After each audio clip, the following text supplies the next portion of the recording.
mind, which was, I think I made the comment that the moon turned into a sponge of light. In my mind, before the Earth came into view, the moon actually was reflecting light, and it was lit up. As soon as the Earth got close enough to be in my field of view to take them both in at the same time, exactly what Victor said, it dulled, it turned into a sponge. It's almost like it went matte, like a matte finish. And for me, so that's brightness and albedo.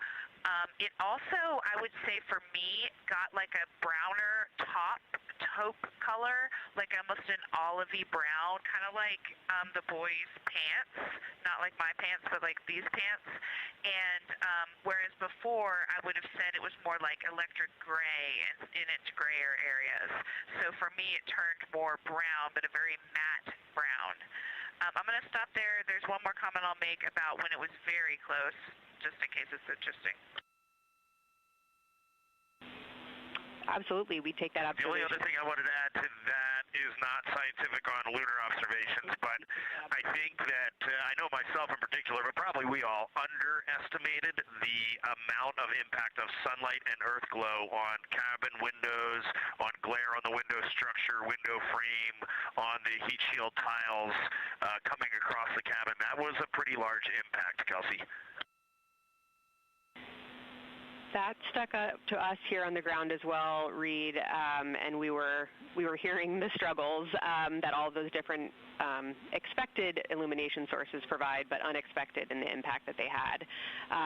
Speaking of things that had an impact on observations, Victor, we heard during your sit rep when you were in the docking window that having that orange Kapton tape in your field of view affected your color observations.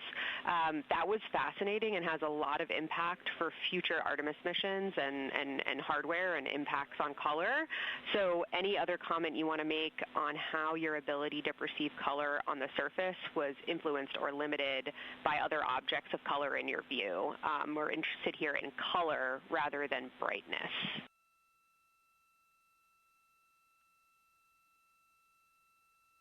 Absolutely, but all the comments I made about the Earth earlier apply to this one as well.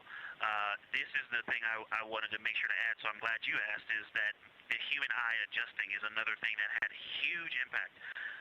Some of the colors and their patterns did not appear in the moon. The Aristarchus Plateau, you know, the browns, the streaks that we saw there, until you stared, kind of like the impact flash. You really have to be staring. And it wasn't because of intention. It was because my eyes were adjusting. And so as soon as I would look inside the cabin, the vehicle, if those bright LEDs that were in the vehicle, or if the sun was reflecting off of a corner of the windowsill, or the bright earth in the field of view, those things would change my eye, and I'd have to wait for them to adjust again. And I want to add, while Victor's talking about that, on the Kapton tape color, let me see if I can nods from my crewmates, but when we're looking at Earth, just a normal Earth lit up by the sun, I'm used to seeing these deep blue pictures of like Earth Day photos, Apollo 8 photos, but when we look out, the cloud cover is so bright, it is almost blindingly bright, and you really cannot make out significant detail in the Earth when we're at long distance on a sunlit Earth. So it was very interesting to me that the Earth is so bright from the clouds that it is actually hard to look at. Hey, since we're going discussion style, like you mentioned, I'll add a couple comments on color. I didn't notice color changing my view, except maybe, like Victor said, it was I didn't realize it when I looked down at the PCD and back, because I do think there was a time scale there where you saw things a little differently if you just stared for a long time, and sometimes even staring out into the blackness to kind of reset and come back. So I think that is a note. We were very much reliant on PCDs for instruction, but that did cause our eyes to constantly refresh on those colors. I didn't notice necessarily a color difference, but just like a quality of observation, maybe like he was saying, like the details or the contrast. So it might have even been a night vision thing. Yeah, that's all saying that.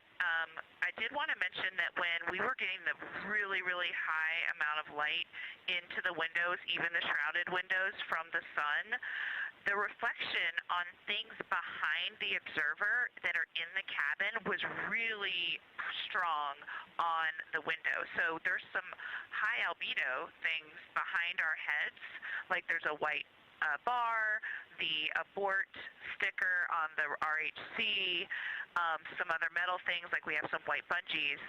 I was trying to observe the dark side of the moon during the Earth set while the Earth was behind it, and I ended up asking Reed to give me some black t-shirts, and we covered all of that stuff so that the reflection was just less in the glass, and it worked so well. It basically made observing for impact flashes possible, whereas it wouldn't have been otherwise. So that's a good tip, and I would even recommend, like maybe as part of your stuff, if you have this in the future, like a black room, a dark room cloth or something to lay behind the observers. Finally, back on the question of moon color change during Earth set, the other thing that happened, which was kind of, I think, just more in the category of like a mirage or something, even though I recognize there's no atmosphere around the moon that would cause the same things as mirages on Earth. There was definitely an effect, like when the Earth actually set, of like when it first touched the moon, it was like your eyes didn't know what to do at that boundary, and it kind of just created a lot of light in that spot. Once it got below that tangent first touch, then it got more normal, and I was able to just see the Earth and see the moon and see their contact. That's all for me. Anybody else on this question?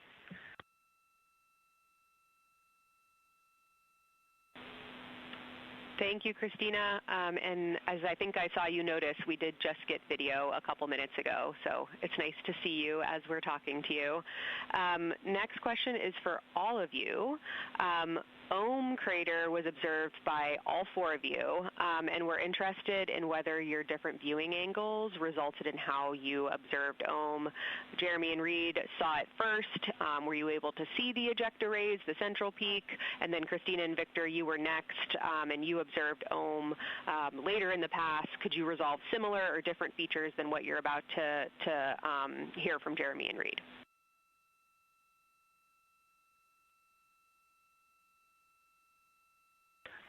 The ejecta blanket for I mean, it definitely changed as we went around the moon, but it did not change that much. It was always there. It was always fairly apparent.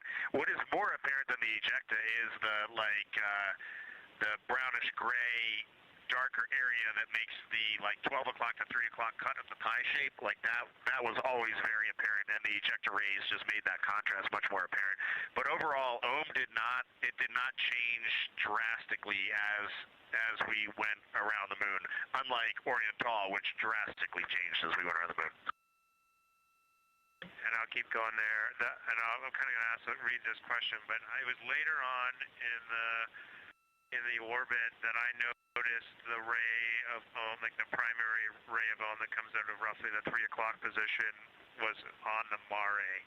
And I'm not sure if I was picking that up initially in our first observations, but definitely in the latter. Did you notice that at all? No, the near side mare, yeah. Yeah, Reed says he was noticing that the whole time. That might have been more noticeable to me later on, but that would be the only delta.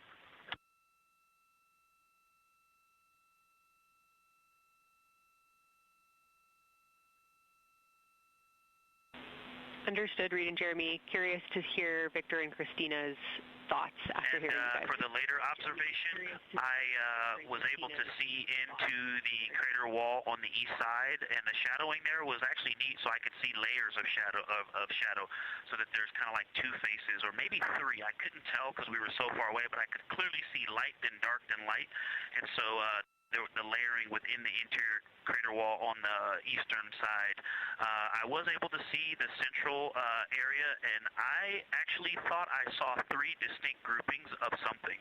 And I think that's in the recording, but again, I was so far away, and my eyes were quite tired from adjusting. I was wearing glasses and looking in at the PCD and then looking out of the window out above the glasses, and so my eyes were really getting a workout. And they've definitely been changing. That's the other thing about the eyes, too. My eyes shifted on this. I'm about to turn 50, and that just was very different than 5 years ago. But I did see interior structure, and I commented on the colors, but again, from the angle we were from the surface, everything just looked plain. But the interior floor seemed to be the same color as the surface outside to the west, but the wall seemed to be a different color, which kind of made this was the same color as the rays and I think the central lift, but I said this in my recording, and it's already becoming fuzzy, but I made some correlations between there, and I talked about looking at the Grand Canyon, where you can see different layers and know that this is the same as that, even though they're not connected. I think the interior, the floor, and the wall maybe had different color or albedo, and I don't remember which one I said in the recording.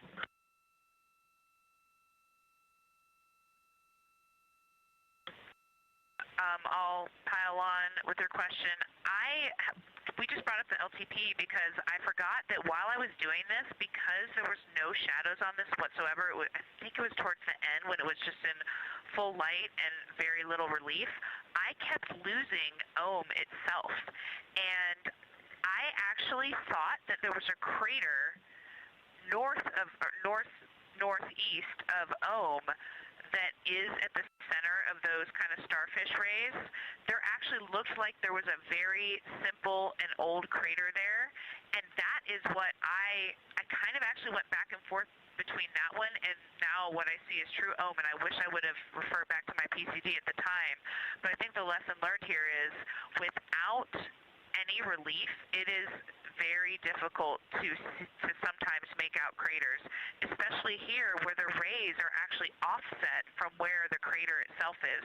So you're drawn into a spot, and I am so surprised right now that there's not a little crater where those rays meet, because in my mind, there was, and that was Ohm.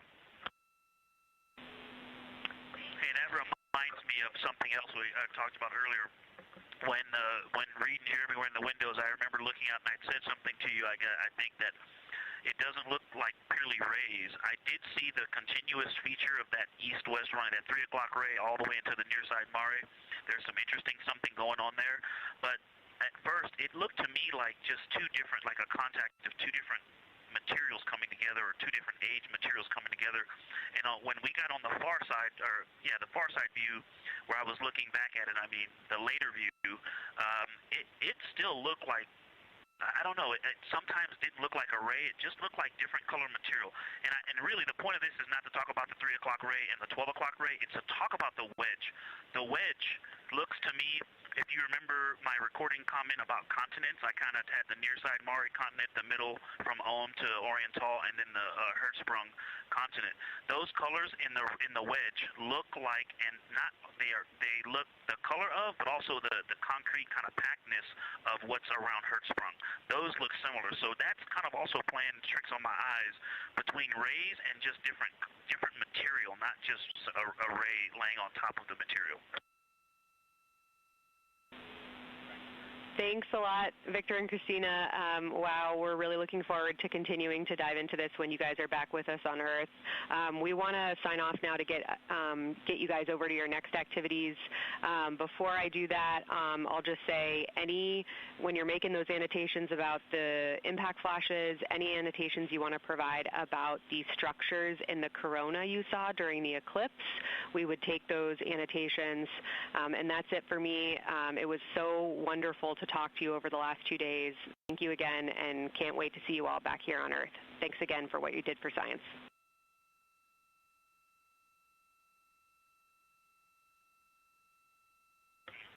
You guys did an extraordinary job of preparing us. We really appreciate you. Can't wait to talk more about this. This was too short. For the sunset recording, if you're looking for that, it's on PCD3, and the file name is recording, open bracket, 13, close bracket.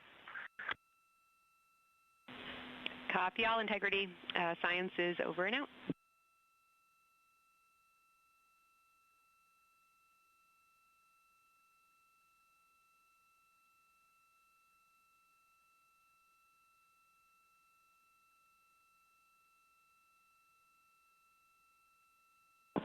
Integrity Houston, we're maneuvering to the lunar obs attitude, and we'll be ready to dial for the PFC as soon as we see you online.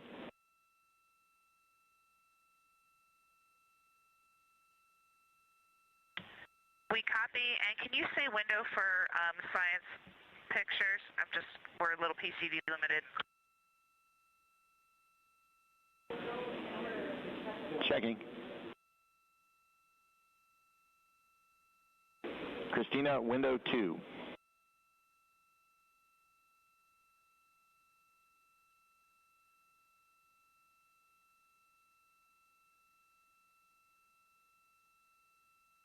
Copy, we see it coming into view. You guys look gorgeous. Why, thank you.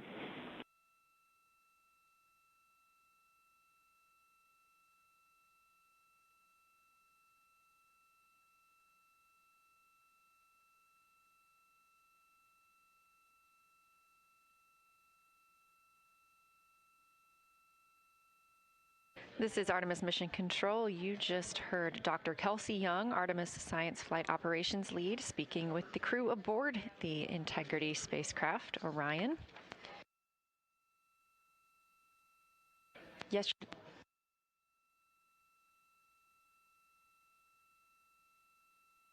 Yesterday was lunar flyby day for the astronauts aboard Orion. They had about 6 hours to observe the moon, and during that time, they took turns taking photos as well as making annotations and making audio recordings that were sent to the science team last night.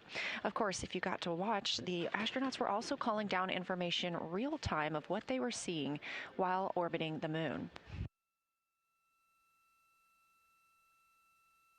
The conversation you just heard from Dr. Kelsey Young with the crew was their post-lunar flyby conference.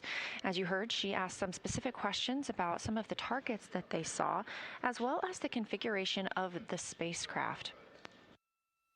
As this is a test flight, everything we learn on this mission helps us prepare for future Artemis missions to the moon. So even minute details about moving through the spacecraft or how vision was changed based on placement are very important to us. Now this view inside the SIR, the Science Evaluation Room, you can see this team of scientists taking a look at one of the photos that the crew shared. And you can see the photos from the crew at images.nasa.gov or by visiting NASA's social media. That's at NASA or at NASA Artemis.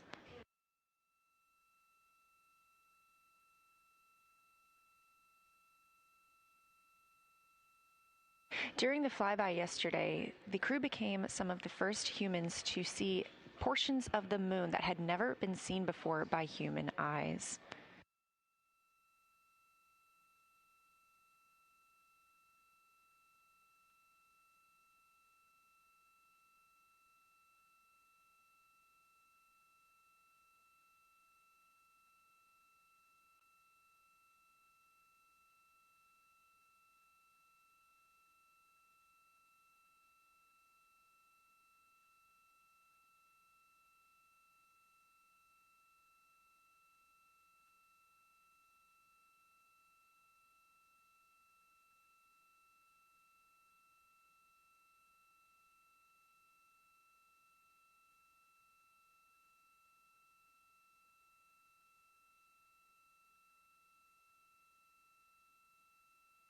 Just after the conclusion of the post-lunar flyby conference with the science team, you heard NASA astronaut Christina Cook is moving into the next portion of her day.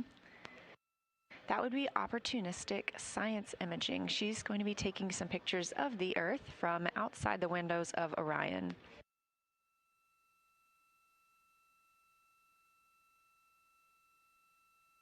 All of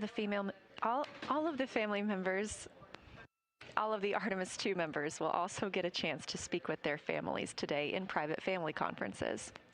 Additionally, we are targeting the RTC-1 burn this evening. We're looking at about 7:03 p.m. Central Time. The RTC-1 burn stands for Return Trajectory Correction.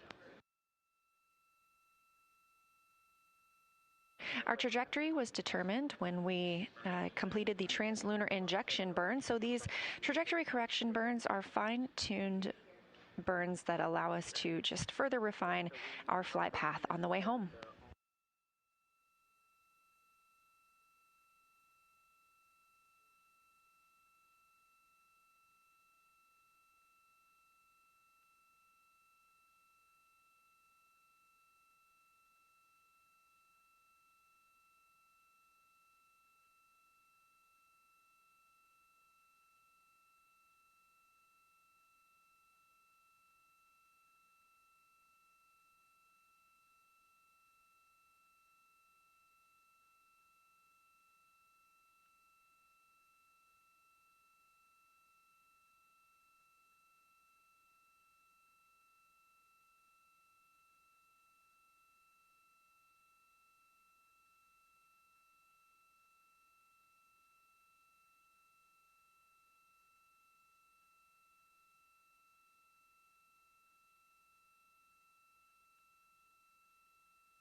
You're looking at a live view inside the science evaluation room as the team continues to analyze some of the photos that the crew sent down.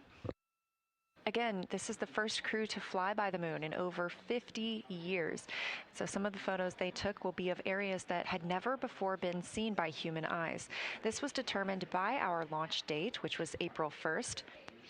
The crew additionally became the first people to see a solar eclipse from the other side of the moon. We got some live views of that real time as well. It was pretty incredible to see the corona of the sun coming around the side of the moon.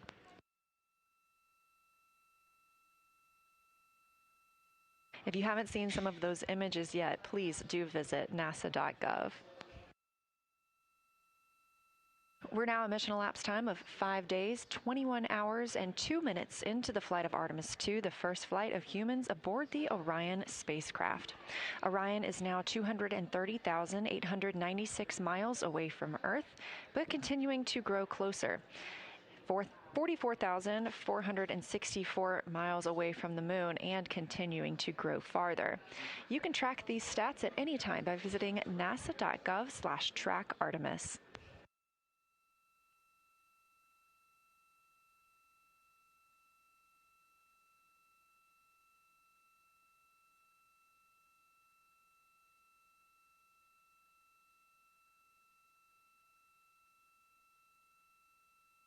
Earlier today, Orion exited the sphere of influence from the moon this morning.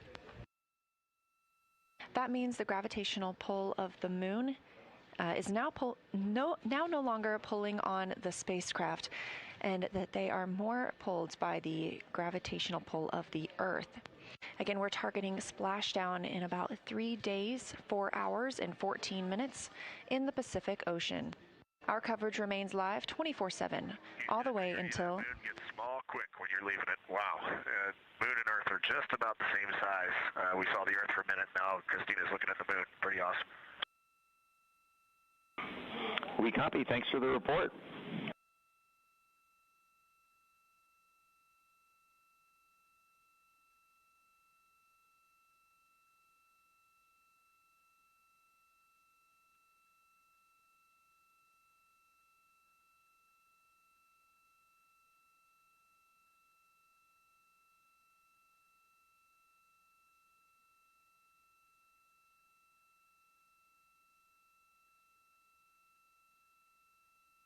As you've heard throughout the flight, the Orion capsule is often referred to as Integrity. This is a name given to the spacecraft by the Artemis II crew members and announced last year.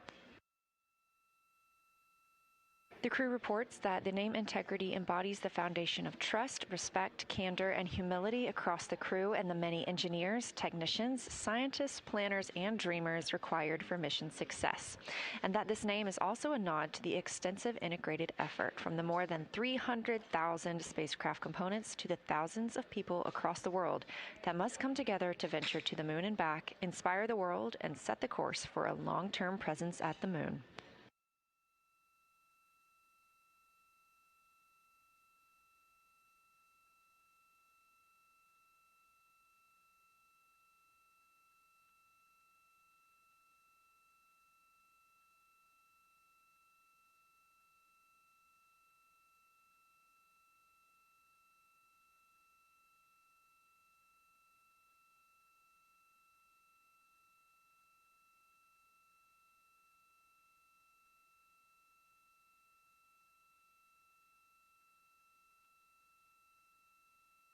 You're now looking at a live view outside the Orion spacecraft, the solar array wing positioned to look at the spacecraft itself.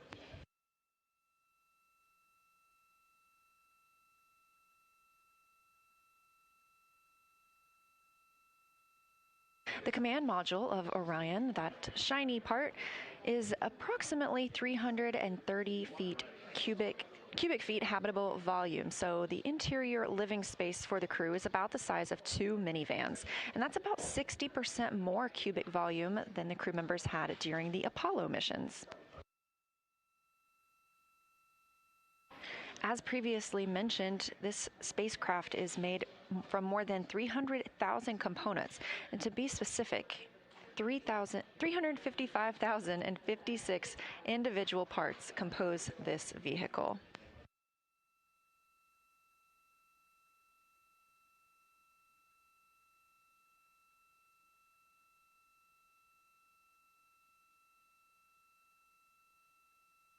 This a live view inside the Artemis mission control room, where the team continues monitoring all systems aboard the spacecraft, making sure we are set for mission success. This room is also staffed and monitored 24/7. This helps us ensure the spacecraft is safe as well as our astronauts. And just down the hall, we have the International Space Station Flight Control Room, another flight control room staffed 24/7 to maintain all systems and safety for the crew living and working aboard our orbiting laboratory.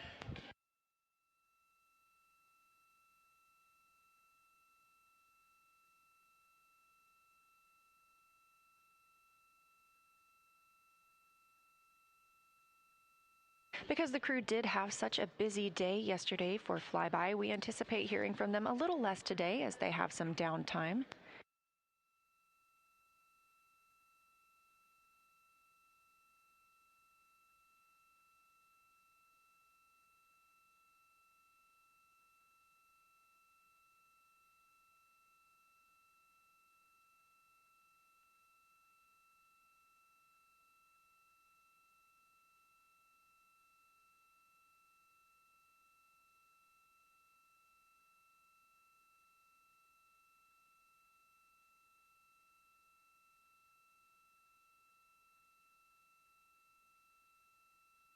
Even though they are potentially in an off day, each astronaut dedicates 30 minutes every day to exercise. When in a microgravity environment, the astronauts could experience bone and muscle loss if not continuously exercising. So Orion is equipped with a flywheel, which is a small device. It's been installed directly below the side hatch. The flywheel is a simple cable-based device, and it can be used for both aerobic and resistance workouts, and we've seen some of those from inside the spacecraft. We've also been able to see some of the movement that happens outside the spacecraft when the crew is working out. So during exercise, the crew or the ground team can park the solar arrays and prevent any loads being imparted on them that might damage them.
Again, we're live here in the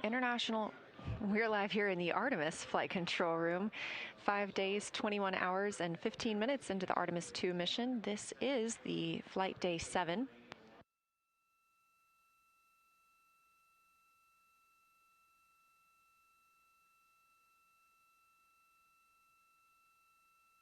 And again, this is a little bit of a quieter day now that we have had the ship-to-ship call with the International Space Station and the post-lunar flyby conference with the science team.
Integrity Houston, we're maneuvering back to bias tail to sun.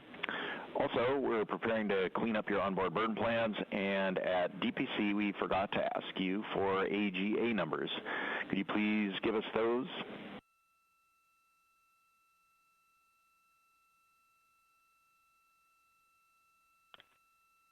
Okay, Stan. AJ just came on, as you heard. Give us 5 minutes. We'll give you a reading, and we copy the other remarks. All good? Roger.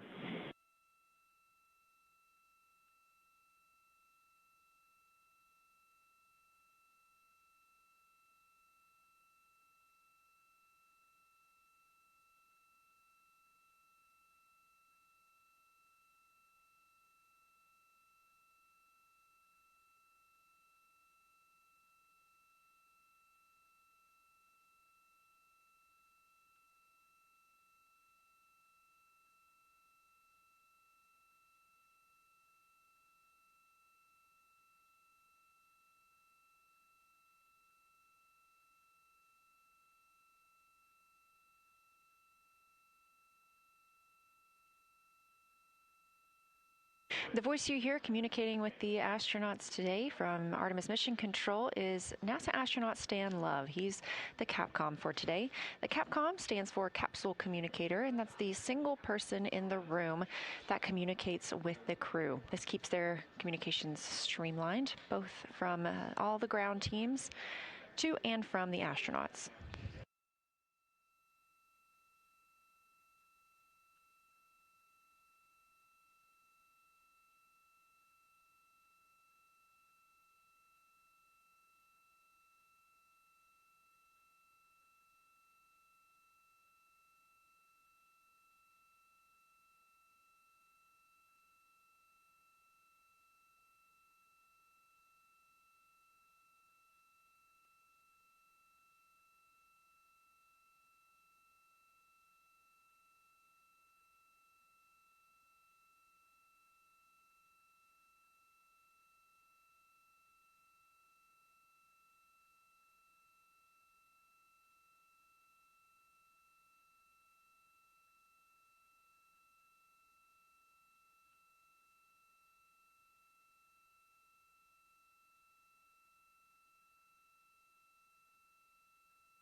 And Houston, integrity for opportunistic science imaging note.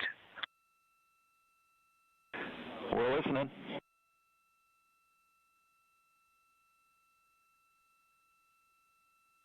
Yeah, just wanted to mention that towards the end of that opportunity. I'm not sure if it was after the maneuver started or just before it started, but the sun was out the window that I was observing on, and I went to go look for the moon to take more pictures of it after kind of pulling my vision away to look at the lunar targeting package. And when I put the camera back out, I ended up pointing it directly at the sun for a second. So just a reminder that if something's gonna change to where the sun is now in the view that people are looking out at the camera, just give us a heads up.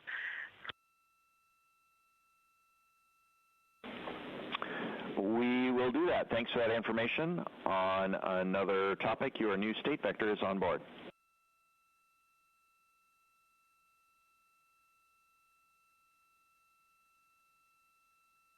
Awesome, thanks, and I'll be ready for my PFC in a couple minutes. Do I need to tell you all which PCD I'll be on?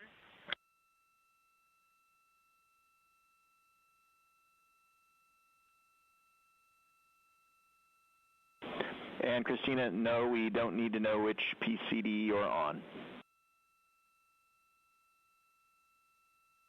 We'll just dial your account. Copy, I'll be signing in shortly. Appreciate it.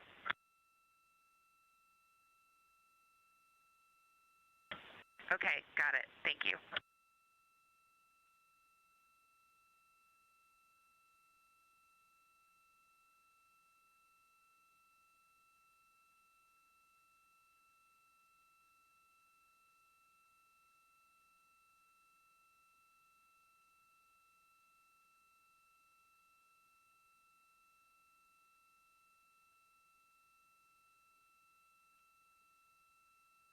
As you heard, that communication's coming from Orion and NASA astronaut Christina Cook, mission specialist. She had an opportunity to do some opportunistic science when the spacecraft's attitude was pointed to allow her to see Earth and the Moon at separate times.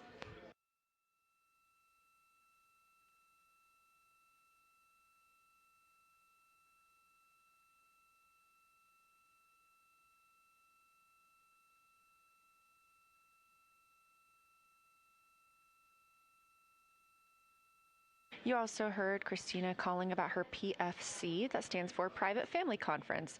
All of the crew members are getting some time to talk with their families today.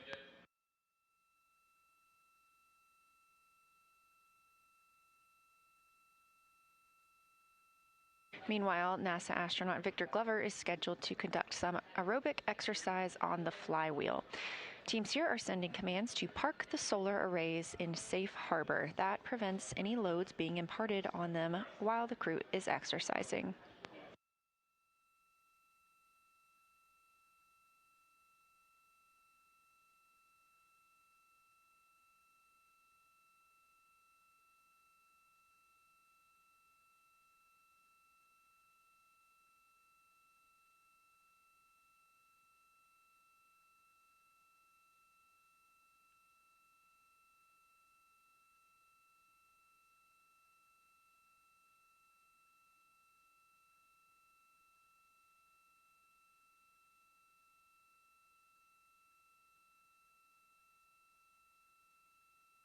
Coming up in about 30 minutes, we will have our daily news conference for Artemis II, where leadership here for the mission are at Johnson Space Center, and we'll be able to discuss the latest status on Artemis II. Again, that's coming up at 4:30 p.m. Eastern, 3:30 Central. That'll be broadcast on this stream on NASA's YouTube, but we will still have our clean feed on the separate YouTube stream. Once that status briefing is over, you can come right back to this feed or just stay right here and we will continue coverage from inside Mission Control Houston.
go for secondary purge line dumps.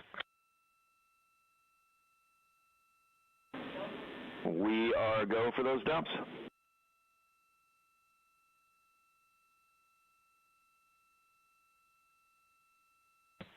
Can you remind me again, Stan, when we have to stand down from them today?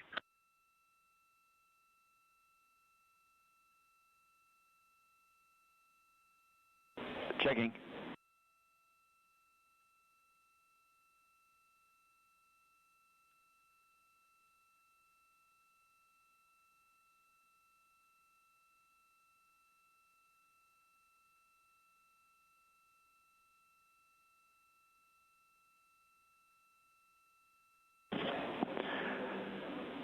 And Reed, we'd like you to stand down from CCU dumps between MET 3 hours and MET 5 hours 30 minutes, except for the scheduled dump on Victor's timeline at 3:10.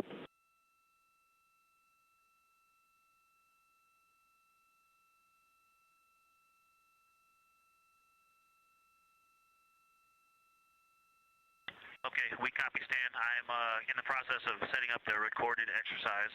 I would appreciate a call up with a 2-minute warning to stand down from exercise. It's on our to-do list, Victor. Don't worry.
Live here in Artemis Mission Control at Johnson Space Center in Houston, Texas. This is a visualization on your screen, and you can access this anytime on your own device by visiting nasa.gov/track-Artemis.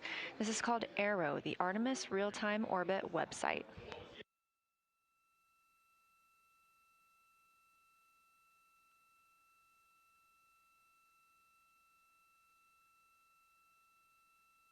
We're about 40,000 miles farther away from the moon than we were this time yesterday during our lunar flyby.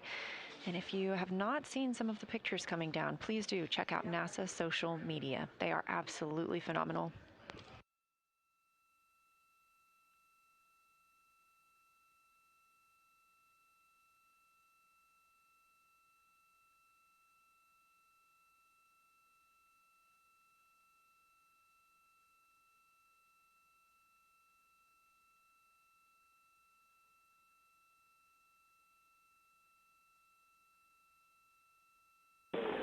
Integrity Houston, Orbit 1 team is stepping off headset for a few minutes to take our team photo. We'll be back with you shortly. Sure.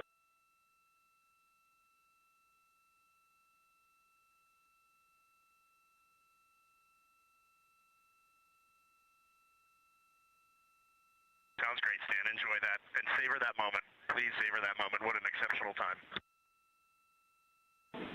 Will do, sir. Those communications coming from Capcom and NASA astronaut Stan Love to the crew aboard Orion. The Orbit 1 team is monitoring the consoles here in Mission Control Houston, led currently by NASA Flight Director Jeff Radigan. The team's going to take a brief team photo. This is the team that has served this shift for the entire mission and has been training together for a significant amount of time now. All of these flight controllers are the ones keeping the systems and the crew safe aboard the Orion spacecraft for the Artemis II mission. Additionally, we have the Orbit 2 and 3 team with the same tasks, and they'll be taking their own photos.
This is Artemis Mission Control continuing to monitor the flight of Orion.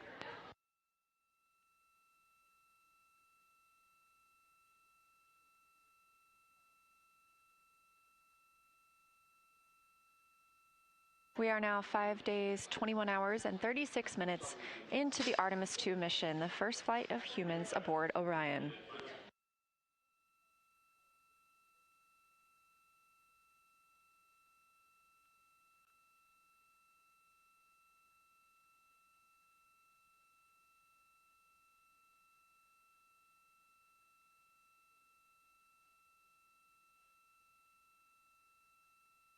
The Orbit 1 team is currently on console here in Artemis Mission Control and just took a group photo. We are on flight day 7 of this 10-day mission, with Orion targeted to splash down about 3 days, 3 hours, and 40 minutes from now.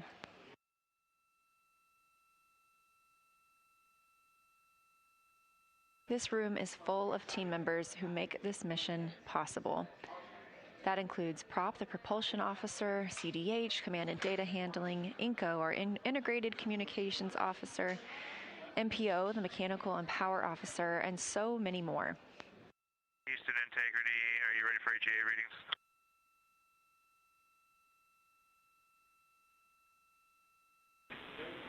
Yes, Jeremy, we're ready to take those AGA readings. And Houston, there's no rush if you're still taking the photo. Just going to give you AGA readings whenever you want them.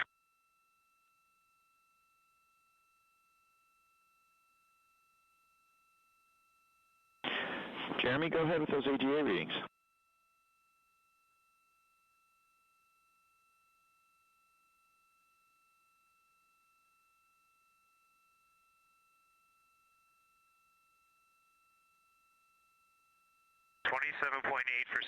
For O2, and CO2 is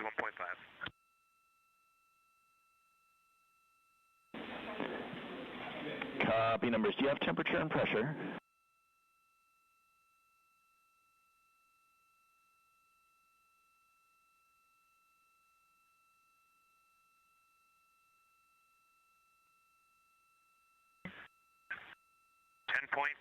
For pressure and 77.3 for temperature. Copy all. Thank you, sir.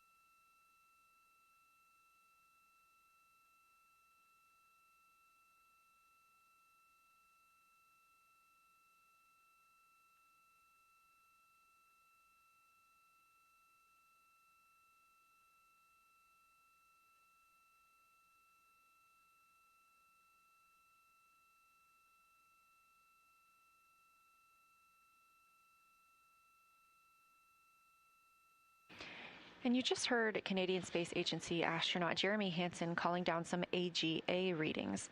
The AGA is the Anomaly Gas Analyzer, and this is powered on before exercise. It takes about 5 minutes before they can give readings, and they want those readings once they start exercise and afterward. This is the first flight of humans aboard the spacecraft, and therefore the first flight of our ECLIS system, the Environmental Control and Life Support System.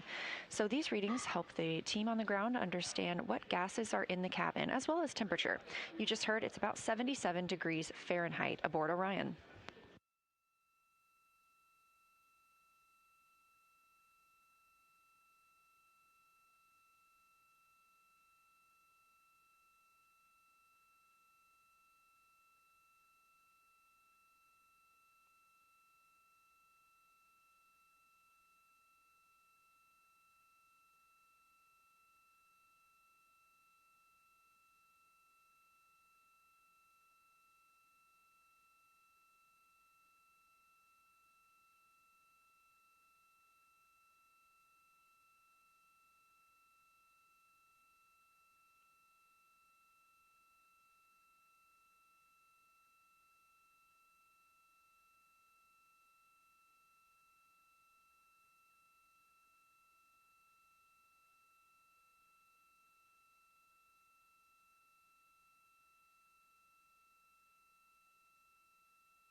Integrity Houston for burn conference and targeting.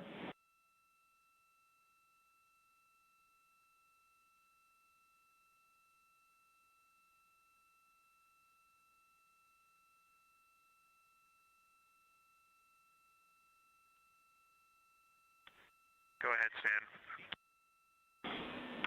Hey, Jeremy, our GNC maneuvers are conflicting with our preliminary targeting activity, so we may have to do prelim a little later, or we may skip it entirely and pick up at intermediate. We'll keep you posted on how it's going.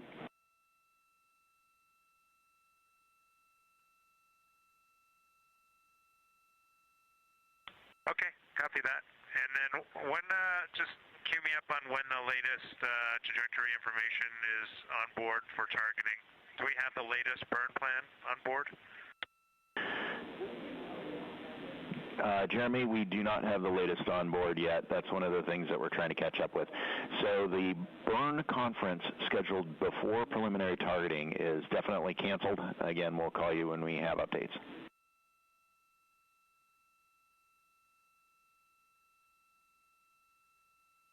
Okay, understood, Sam. No problem. We're pretty flexible. And Jeremy, we're expecting approximately 30 minutes to get the new burn plan on board.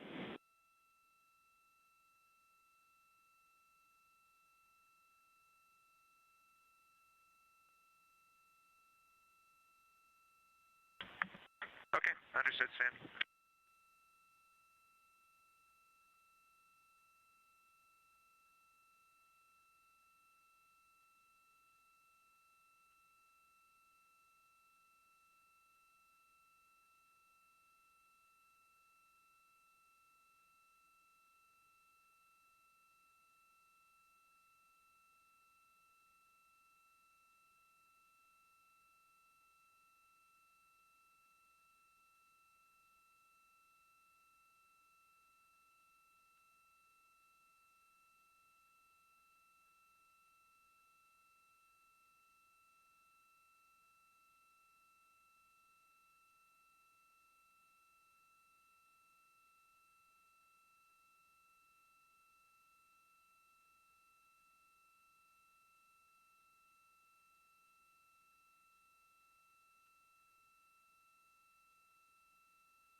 It's now been 5 days, 21 hours, and 51 minutes since Orion launched atop the Space Launch System in Kennedy Space Center in Florida. The crew aboard Orion is getting into the first few hours of their day.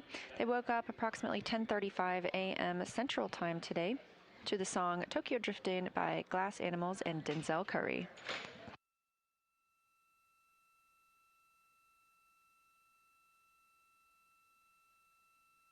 There are a few more open blocks of time on the crew's schedule today, as they had an extremely busy day yesterday with lunar flyby. Right now, pilot Victor Glover is exercising,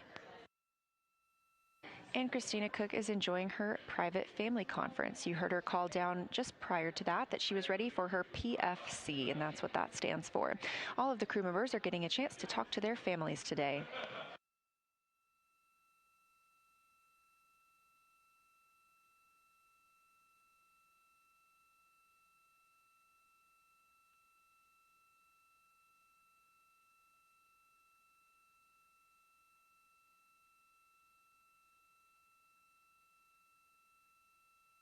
Thanks for joining us for our live coverage of the Artemis II mission. We are expecting to have a news conference today with mission leadership here at Johnson Space Center in Houston, Texas. We are expecting that news conference to start around 3:45, and I assume you're watching this on NASA's YouTube stream, and if so, if you're interested in watching the press conference, you don't need to change the channel or change your stream. We will be airing that right here. We also have a secondary stream with raw audio and video, and you can find that also on NASA's YouTube.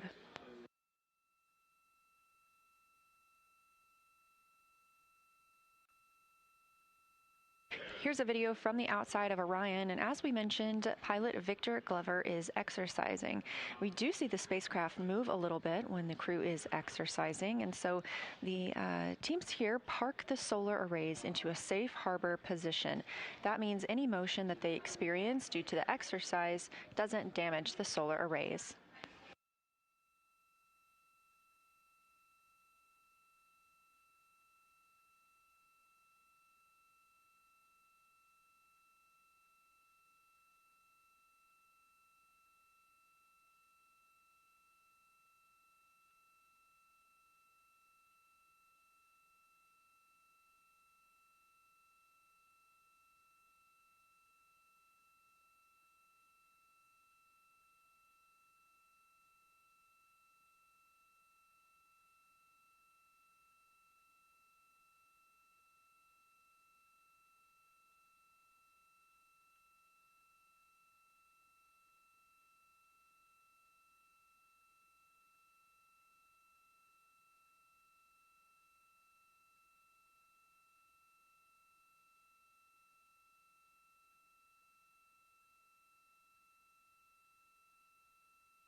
If you're just tuning in and you are looking for the news conference that was originally slated for 3:30 p.m. Central Time, we are now expecting that to begin 3:45 p.m. Central Time. That will be live here on this YouTube stream.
This is Mission Control Houston, specifically the Artemis Flight Control Room here at Johnson Space Center in Houston, Texas.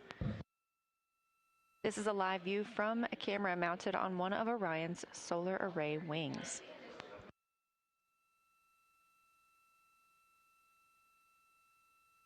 Interestingly enough, each of these solar arrays provides enough electricity to power 2 3-bedroom homes. This camera looking back on the European service module as Victor Glover, pilot of the Artemis II mission, conducts his exercise for today. That's why you are seeing some movement on your screen.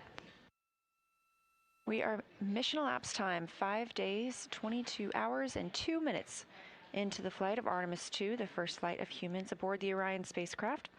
And if you are looking for the press conference that was slated to start at 3:30 p.m. Central, we are now expecting that to start closer to 3:45. You're in the right place.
You're watching live coverage of the Artemis II mission, the first flight of humans aboard Orion.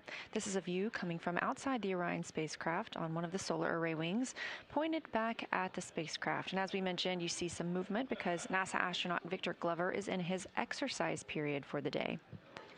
The crew is having a little bit of a quieter day after a very busy schedule yesterday, photographing and recording observations about the lunar surface as the spacecraft approached just about 4,067 miles away.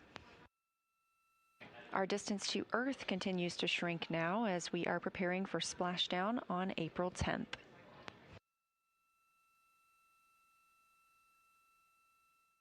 We're standing by for the start of our daily press conference here at Johnson Space Center in Houston, Texas, and expect that to begin momentarily. So if you are watching this channel and looking for more spacecraft views, you can switch to our other live stream. Otherwise, you can stay.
The Artemis II mission is a test mission of the Orion space capsule. Artemis II will be the first time we put humans on this rocket. We're going back to the moon because it's the next step in our journey to Mars. We were always going to the moon. Pushing ourselves to explore is just core to who we are. That's a part of being a human. And liftoff. We shall return. Continuing to test out every bit of Orion. Coming back to Earth, 7 miles a second. When humanity sets big goals, we can bring together genius from around the world. You have the best people on planet Earth putting this vehicle together. That's what's up. To innovate for the benefit of humanity and to inspire the world through discovery. And here we go.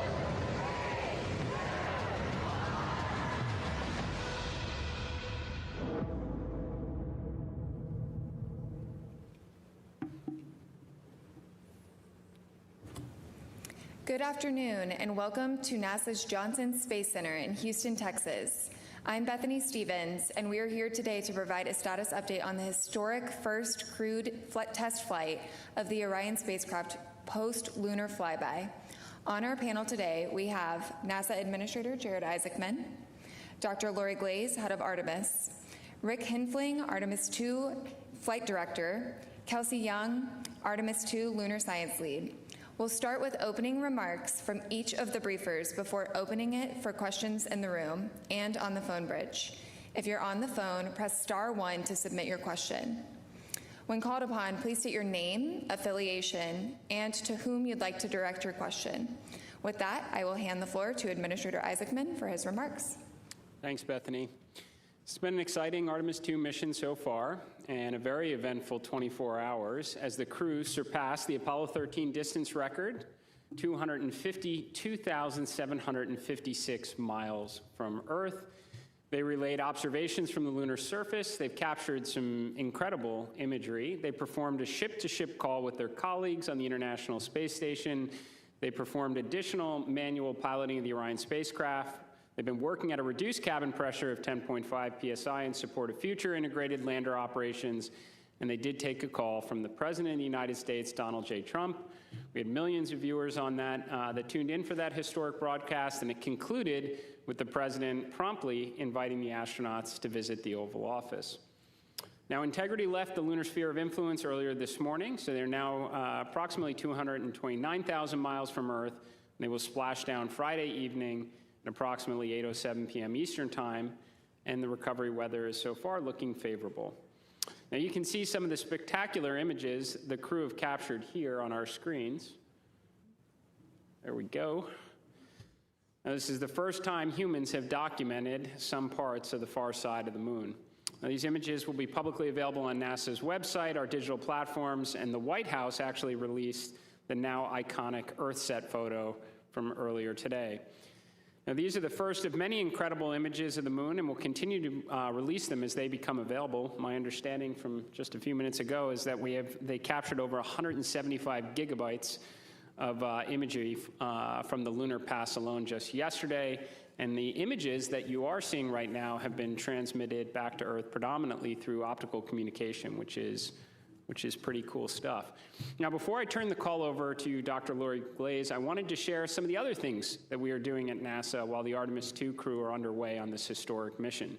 So the crew on the International Space Station are hard at work. They're undertaking the science and tech demos, many of which have directly supported the Artemis program missions and will continue to do so. The Exploration Ground System personnel, if you want a quick Kennedy Space Center update here, have been out at the launch pad. The crawler, my understanding, is approaching the outer gate, and we expect ML1 to be back in the vehicle assembly building within approximately a week. Now, this would cut down on the turnaround time that we observed from Artemis I, measured in months right now, several months. On the science front, my understanding is the Blue Origin Mark I lunar lander is wrapping up here at the Johnson Space Center in Chamber A. Nancy Grace Roman Space Telescope testing is progressing, so much so that we feel reasonably confident we're going to announce a target launch date this year sometime in the next 2 weeks. In aeronautics, we've been flying the X-59 almost daily while the Artemis II mission has been underway. So we work to rebuild our X-plane portfolio. The first senior-level Artemis III mission design discussion today. Teams are working with vendors on moon-based RFIs and RFPs, and we are advancing the Skyfall scientific payload for the first interplanetary nuclear-powered spacecraft, SR-1 Freedom. I think the most important point we're trying to make here is we can launch history-making missions like Artemis II, start making meaningful progress towards Artemis III, and do all the other important programs the world's been waiting for from NASA. And with that, I'll turn it over to Dr. Glaze. Thank you, Jared. I just have to say, wow, when I look at all of those images that we're scrolling by. I hope all of you are as inspired as I am. I know as they continue to be downloaded, they're just absolutely stunning, and we really hope that they are inspiring truly everyone in the world.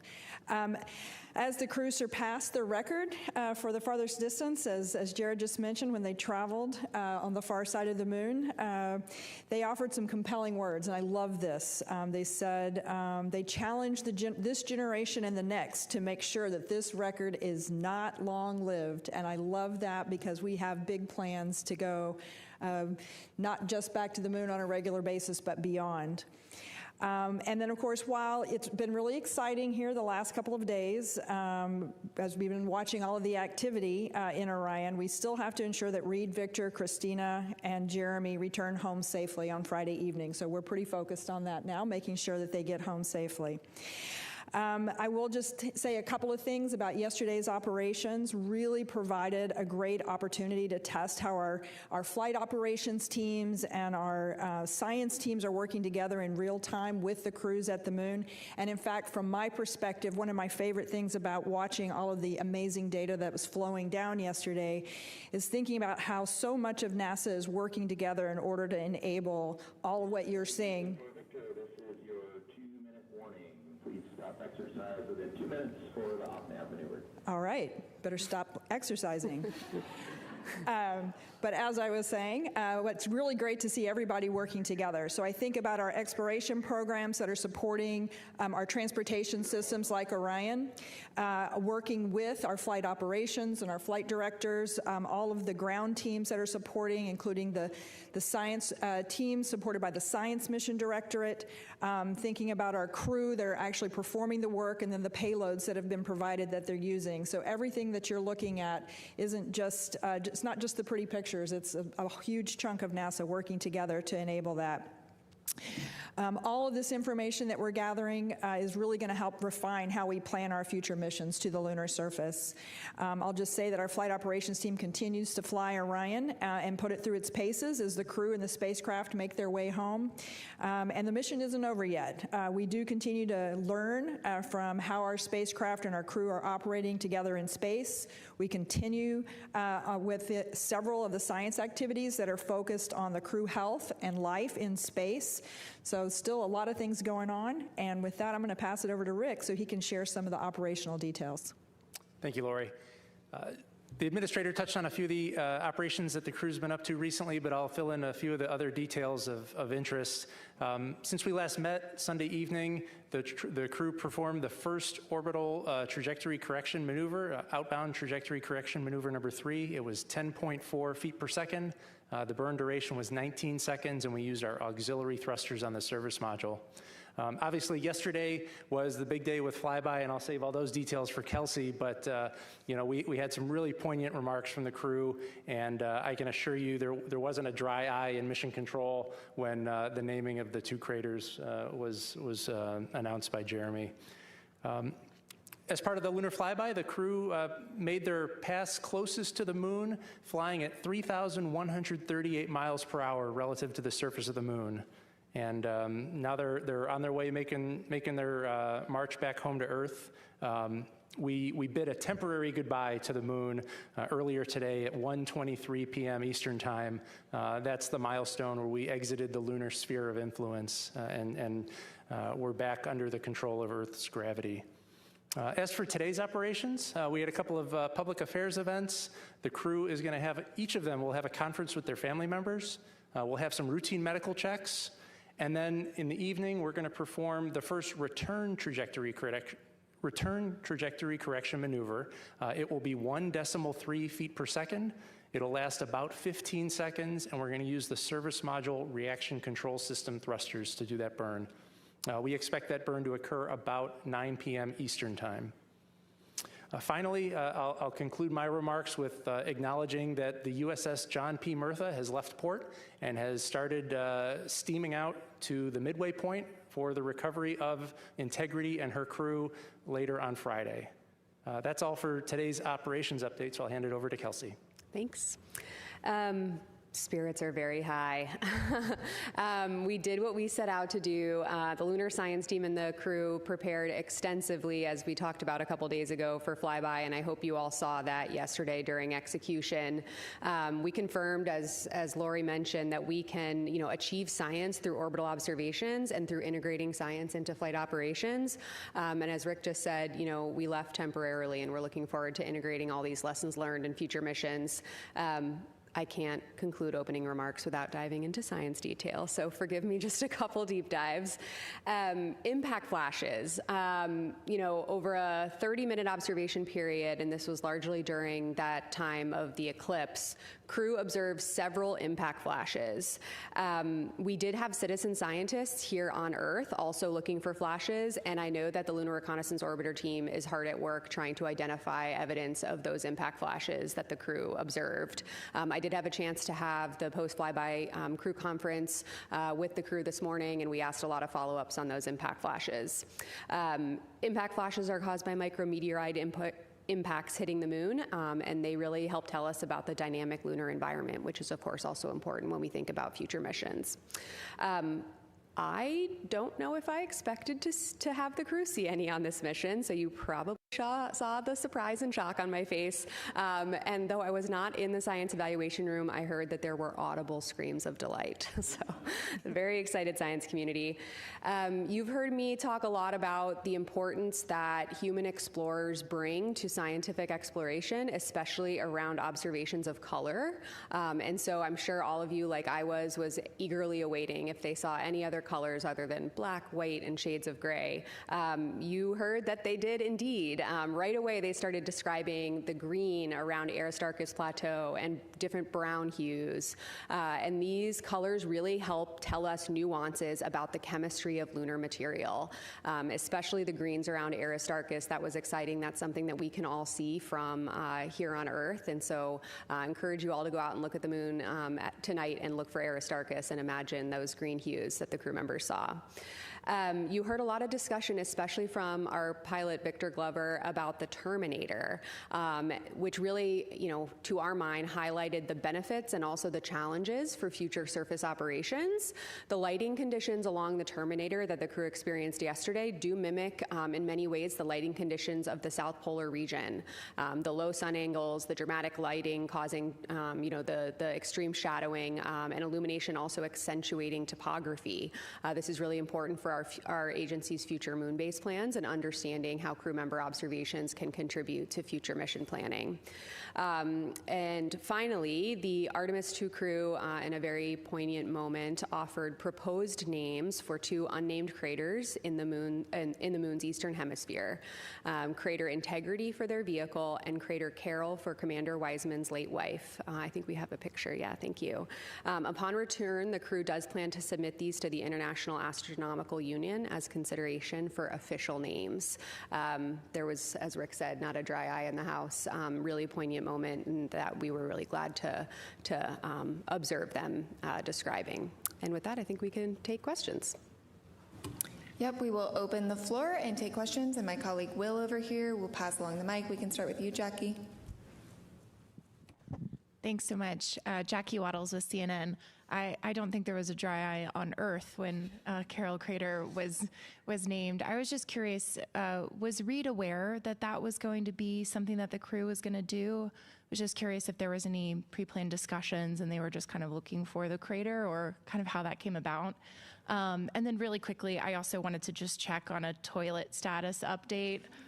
We heard this morning that I thought I heard some chatter around it being considered, a reentry issue now. Like, is the toilet out of commission until they get back, or where does that stand? Thanks.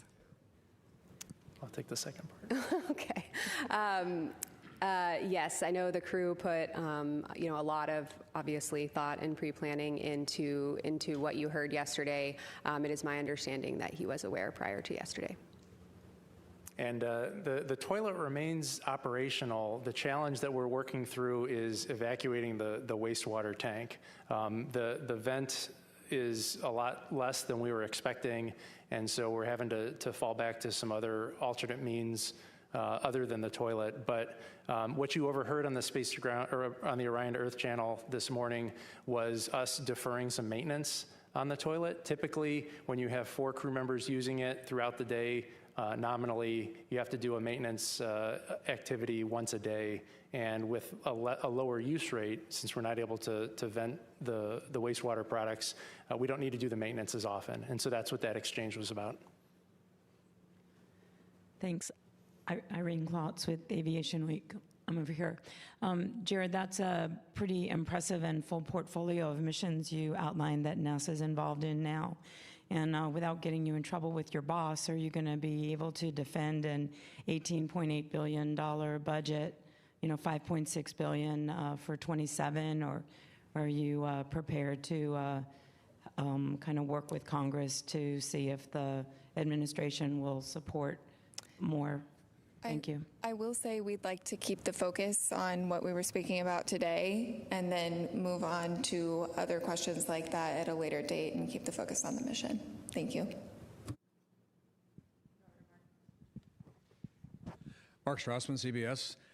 I feel as though I talked to about 10 people off campus today, and they all wanted to ask me about those remarkable images. And so they asked me, so I'm going to ask you. Have you seen anything in those images that surprised you? And what about those images touched you? Take that, Kelsey? Sure. Oh my gosh. When I woke up this morning, I've spent most of my morning just flipping through, the thousands of images that have started to come down. And there is something in every image that surprises me, right? I mean, you might think that after looking at hundreds of images taken of the lunar surface, I would get sick of it. I have not, nor do I anticipate getting sick of it. It's just their experience and the amount of time and the rate at which they were moving. Every vantage point is different. You heard them audibly describe yesterday, wow, I'm looking at the same feature as I was 10 minutes ago and it looks different, right? And the images reflect that. And so, when I see these images, I connect to each one in a different way, especially in light of what we heard from the crew yesterday. I think as a geologist by training, I love looking at the pictures of the lunar surface, but, I think certainly, emotionally, a lot of us have connected with the images of Earth, with the images from during the eclipse, with the images from the vehicle cameras taking pictures of the moon during the eclipse period. And while they are inspirational and I think allow all of us to, really feel a little bit of what they were feeling, there's also a lot of science hidden, inside of those images. And I can tell you that right now, as we speak, there is a science evaluation room full of several dozen scientists who are already getting going on those images. Just as one example, there was a healthy scientific debate this morning about some of those images taken during the eclipse period and what we can see of the solar corona and what we can see of zodiacal light. So the conversations and the science lessons learned are just beginning. Hi, T.J. Mascaro with the Epoch Times. Thanks so much for taking the time. For Jared, as we saw with Artemis II going around the moon and having that very characteristic blackout of when they go around the moon. How much longer are missions to the moon going to have that as we develop a moon base? And where do, say, communication satellites in lunar orbit land on the priority list? Yeah, I'd say, people have asked quite a bit about, was elevated blood pressure when we were without comms with Orion on the far side of the moon. We have comm issues in LEO relatively, routinely. Certainly our operators train for it, our astronauts do as well. But in terms of the bigger picture, can we do better? For sure, right? We've talked about, prioritizing observation and comm relay satellites for lunar operations so we can bring the world along with us as we build out a moon base. And I think I was in a meeting not that long ago where we described it as if not the platinum age for commercial communication capabilities, certainly the golden age. We're very close. So we have a number of providers that are all investing heavily in these kind of capabilities that we can take advantage of in LEO, cislunar space, and I have no doubt in lunar orbit in the years ahead. Hi, Kay for Interstellar Gateway. Thanks for doing these. This is really cool. Jared, question for you. Can you speak on the responsibility of what being the administrator during such a pivotal moment means? And secondly, I'm speaking on behalf of musicians around the world and bands. I have a band called Chasing Satellites, and will there be potentially an opportunity to submit music for a future Artemis mission for the wake-up calls? That was really cool to be a part of and to watch as a musician. Certainly. So I think I've described before that I thought that the certainly felt a lot more pressure, being on the outside and responsible for a human spaceflight mission than being in the vehicle itself, especially a mission such as Artemis II, which kicks off so many other exciting ones to follow as, we return to the moon and build that enduring presence to learn so that we can undertake even grander missions, as Dr. Glaze referenced, beyond the moon in the future. So I think it is a great responsibility, but you derive confidence from all the expertise that exists within NASA, the workforce, our commercial, our international partners that come together for a moment like this, all the testing that goes into it, and the fact that we have this playbook before and we're running it. Now, in terms of contributions for music and future wake-up music for subsequent missions, I hope we're running so many missions to and from the moon in the future that we're going to have to cast a very wide net for creative content. So.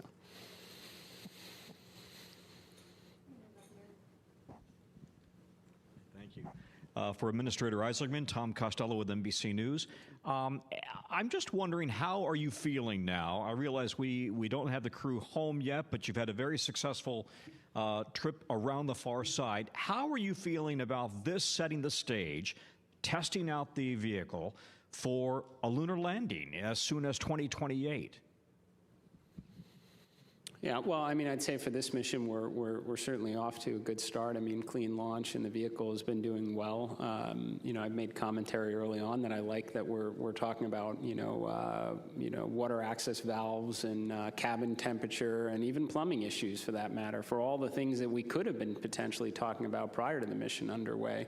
But I'll breathe easier when we get through re-entry and everybody's under chutes and in the water.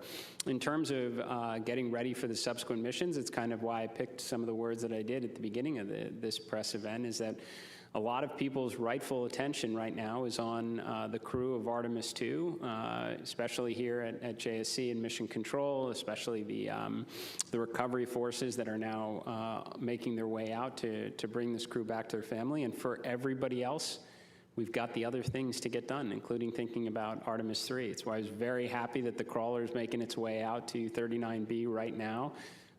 We've got a timeline to get it back in the VAB, ideally in a week. That would cut down on the turnaround, I think, by 3 months compared to Artemis II. So we can undertake, again, world-changing missions like Artemis II right now and get ready for the next ones at the same time.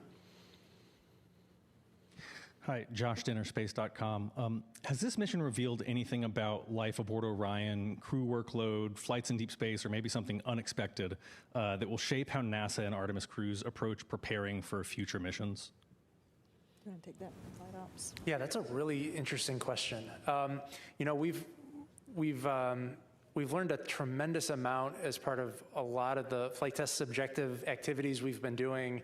I think we have a couple of problems that we still need to work out, but Orion has shown itself to be a very capable capsule for beyond Earth orbit space travel. And I think the things like, as the administrator talked about, the things that we're going to have to improve upon for Artemis III are relatively small and incremental in nature, as opposed to wholesale redesigns of spacecraft subsystems. So overall, I'm extremely pleased with the performance of the spacecraft and how it's served as a campsite for our 4 crew members.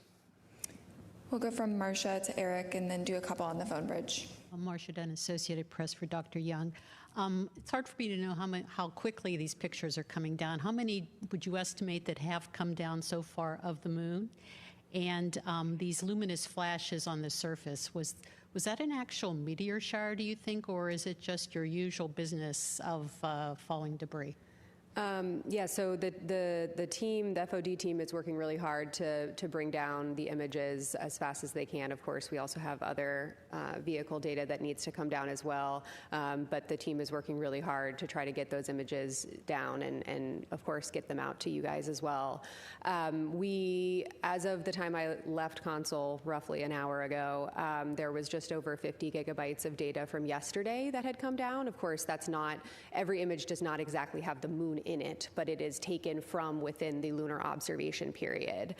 So we're working really hard to get get those down, as well as the audio files that the crew were taking. That's a really rich scientific data set because it captures the nuance of what the crew were seeing. You know, we heard a few of those per hour in those science situational reports you were hearing yesterday, but there are multiple hours of recordings of, you know, meaty science observations, about 2/3 of which we've been able to get down so far, and our team has already been looking at that, you know, those couple hours of transcripts and audio files. As for the impact flashes, yeah, absolutely. I mean, we think they saw at least 4 and possibly up to 6 impact flashes. Again, I talked to them about that just this morning in the crew conference with them. I think, you know, you know, it's very early to tell, right? This happened less than 24 hours ago. Our teams are looking at it now, and spacecraft like the Lunar Reconnaissance Orbiter will be really helpful to try to help us narrow in on that. But the lunar environment is a dynamic place, and we have a lot to learn about it. You know, LRO has returned a lot of information about the lunar environment, but observations like this are a critical part of our understanding, which will pay dividends for future surface exploration. Eric. Eric Berger, Ars Technica. There's a question maybe for Jared. So why haven't we been back to the moon in 53 minutes? I'm just kidding. So you brought up the Artemis III mission design. Can you bring up sort of, or talk about the 2 or 3 hardest problems that you're tackling?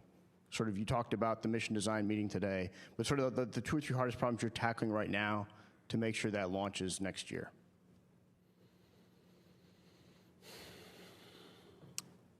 Yeah. So I don't want to get too far out in front of a mission that's underway right now. I would just say that there are a lot of things based on the information we have available today, from feedback from our vendors, that we know are achievable. And I think one of the questions probably will just be what the initial orbit will be for Artemis III. Is it going to be LEO or HEO? And I think that we're all going to have some sense of which one, and there's pros and cons for each of them for sure. We're all going to be able to have some sense about which path we'll likely go down based on launch cadence of our 2 HLS providers, both of which have launches coming up, I would say, in the next month or less right now. So a big key to our strategy, not just to return to the moon, but to stay and to build a base, is going to be rapid reusability of heavy lift launch vehicles. So the more they get experience doing that, the more options that are available for us for Artemis III. But I'd say right now, we certainly have a good plan for that mission. Will help us buy down a lot of risk in advance of a landing for Artemis IV in 28. Jeff Faust with Space News. Hi, Jeff Faust with Space News. Question for Dr. Young. Now that you are going to get all of these images and verbal descriptions and annotations, what's the plan for the science team in the days and weeks ahead to go through all of that data and see how they address the 10 science objectives that you laid out for this mission? Thank you. Oh my goodness, what a good question. We have a lot of data to get through. Like I said, it has already started. We had teams working overnight, you know, after the crew went to sleep, as soon as we started getting data down.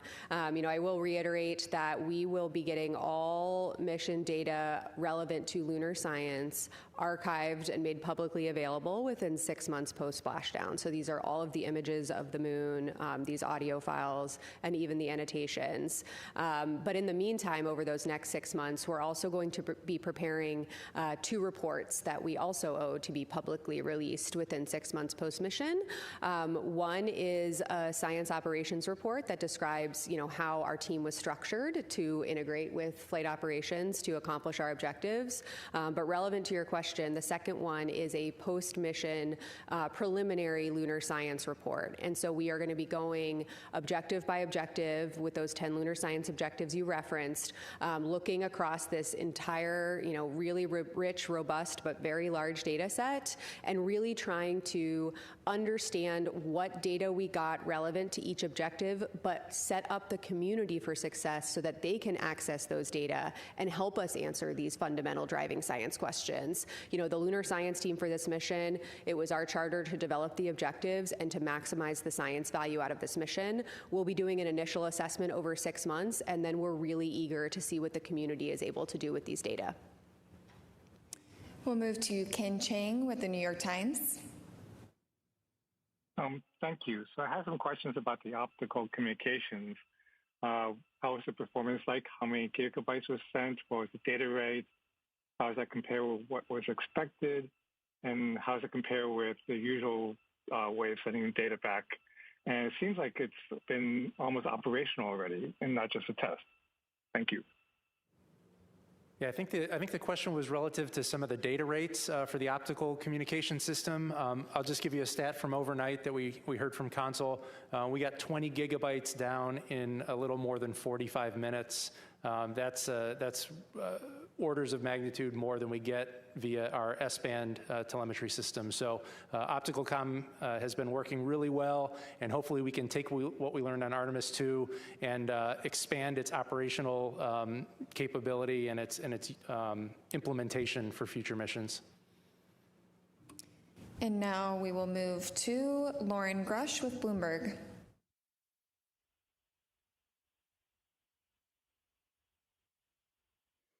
Out to me yesterday was just the vivid descriptions that the crew used for what they were seeing and how they remained in kind of constant contact and talkative throughout the flyby. I'm wondering if it's possible to say how that might have compared to the Apollo crew observations and how that robustness impacted the science and the data that was collected. Absolutely. I mean, probably a lot of people watching have spent a lot of time looking back at Apollo and maybe watching Apollo in real time online and reliving what the Apollo crews, not just on the surface, but in orbit experienced. You have, I'm sure, heard the Apollo descriptions of the lunar surface from orbit, and they were also really impactful. They trained heavily in geology and orbital observations, just like the Artemis II crew did. I will say, listening to the level of scientific discourse that the crew was having yesterday was incredibly inspiring. I mean, a testament to how much they prepared before this mission. You know, I heard a couple times Christina and Victor especially saying, when we took the time to actually talk to each other about a specific target that we were both seeing, we elevated each other. We elevated what we were able to pull out of that target. You know, more brains on a scientific target are better than one, and we heard from them directly multiple times that they were helping each other to advance their scientific understanding of what they were looking at.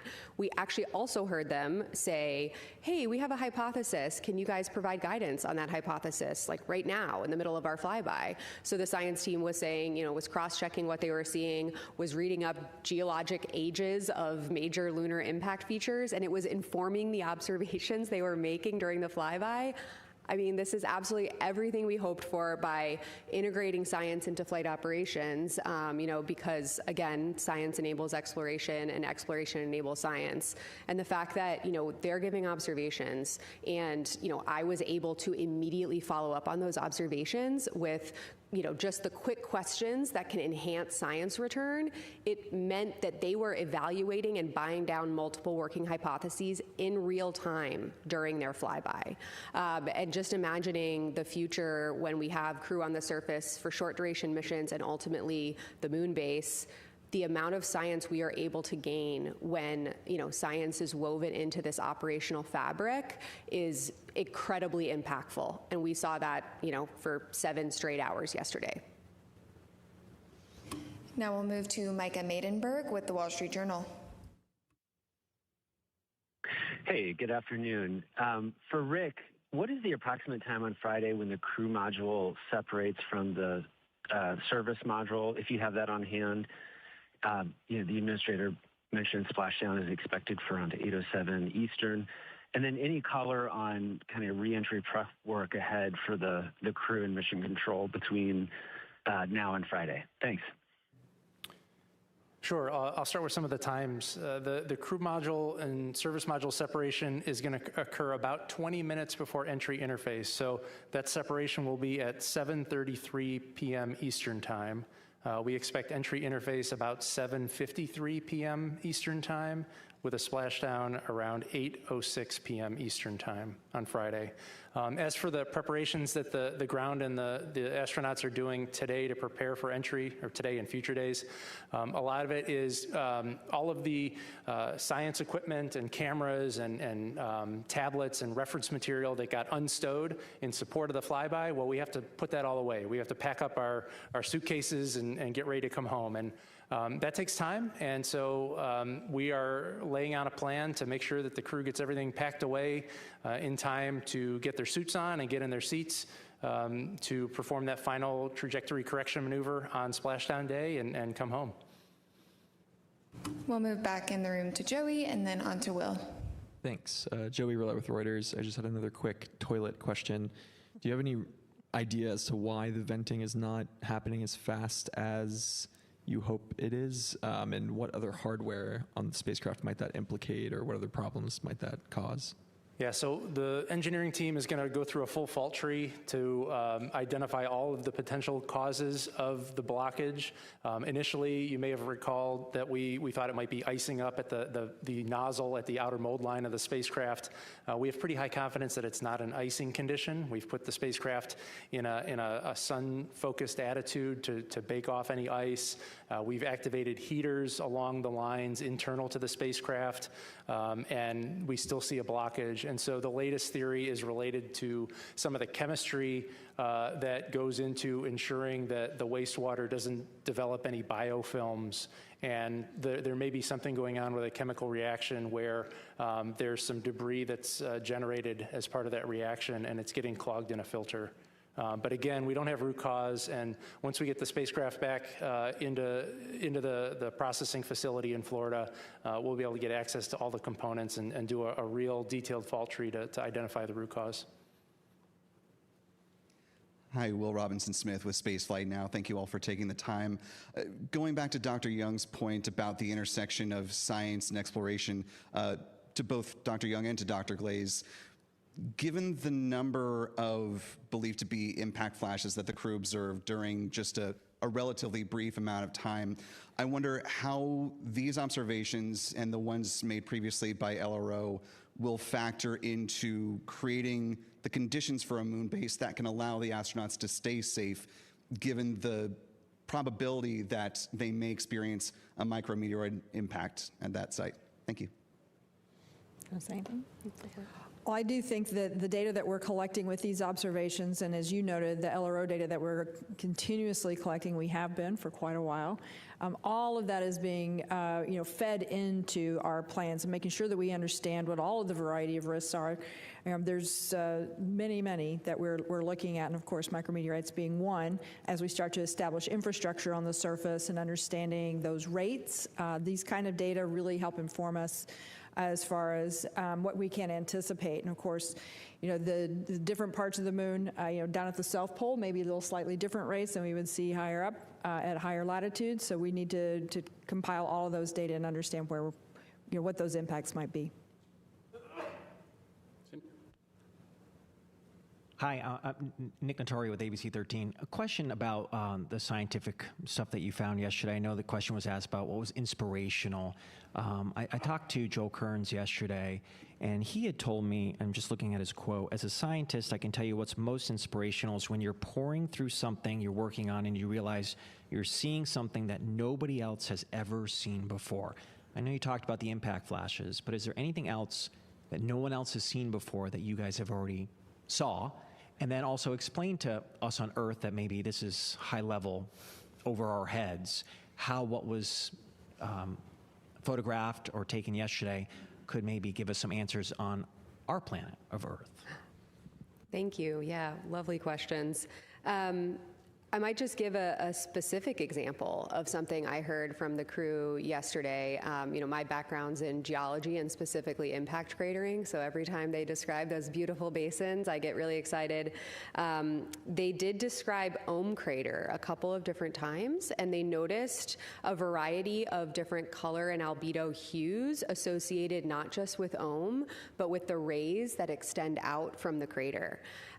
This could indicate, impact events are really compelling for a lot of reasons. Obviously, I'm quite biased, having written my PhD on them.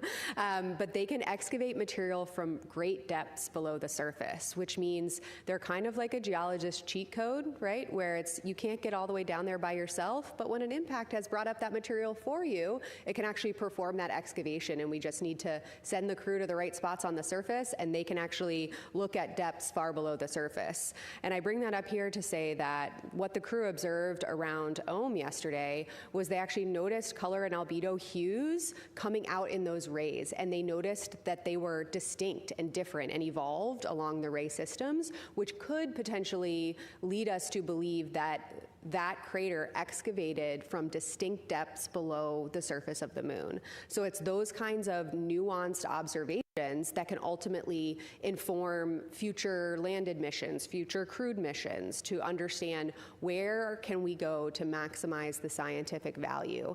These ultimately get at chronology of the solar system, at how the inner solar system has evolved over time, which connects to, you know, the moon being the witness plate for our planet and for the inner solar system.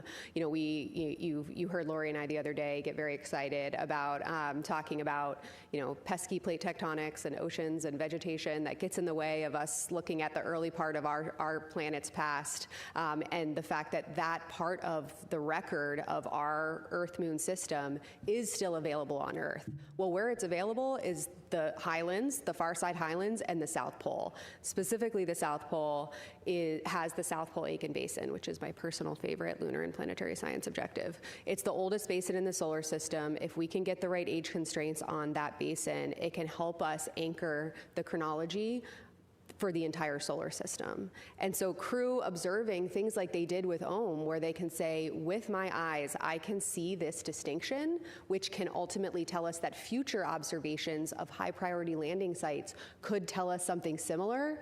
This is how we start to really bite away at these really, really fundamental science questions that impact not just our understanding of the moon, but how our own planet has evolved over time.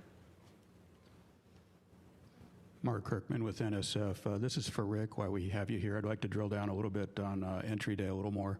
Sounds like weather in the primary recovery zone is looking favorable, but can you walk through, as we approach EI and pass EI, what redes capability you have, what kind of cross range and downrange capability you have, when you committed to that landing zone, and also with this thermally benign entry you're going to fly, do you still expect to exceed Apollo 10's speed record?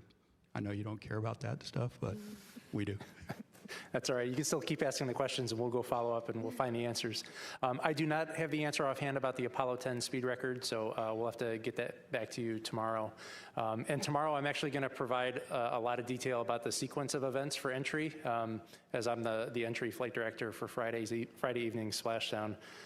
But with respect to your particular question about entry interface, we can select a new landing site as late as entry interface.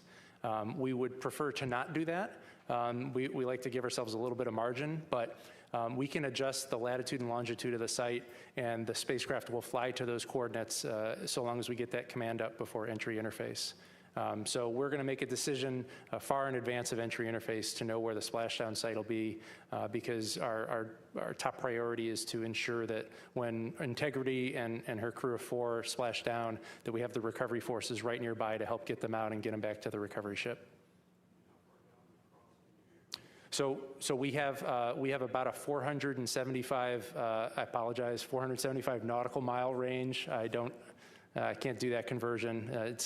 But 475 miles of ocean within which we can select the most acceptable weather. And as you said, weather near San Diego looks favorable, so I'm optimistic that we'll be able to land close to the shore. Tom Clark with Sky News in the UK. First of all, congratulations on the flyby and those breathtaking images, and thanks for doing this too. There's been a lot of focus on the toilet, but I'm looking to get a kind of overall perspective on how happy you've been with Orion and the European Service Module.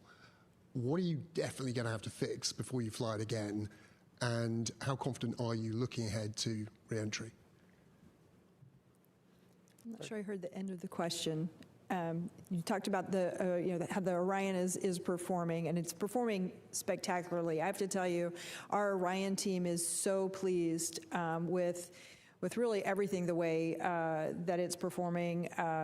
The engines, the manual control that you've heard us talk about several times, that The crew have just gone over and over about how well that's performing, how nicely the Orion crew module is handling. The service module, again, providing everything that we need. Yeah, we've had a couple of challenges, but overall, I mean, I think they're pretty minor in the whole grand scheme of things. The hardware itself performing extremely well.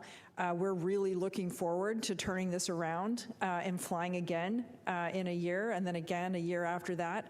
I think this hardware is really spectacular, and we're really looking forward to doing this more often. We're going to get the toilet figured out. The toilet is actually functioning perfectly. It's the drain, the ability to vent the wastewater. And as Rick said earlier, as soon as we get this down on the ground, we'll be able to get inside, and we will get to the root of that.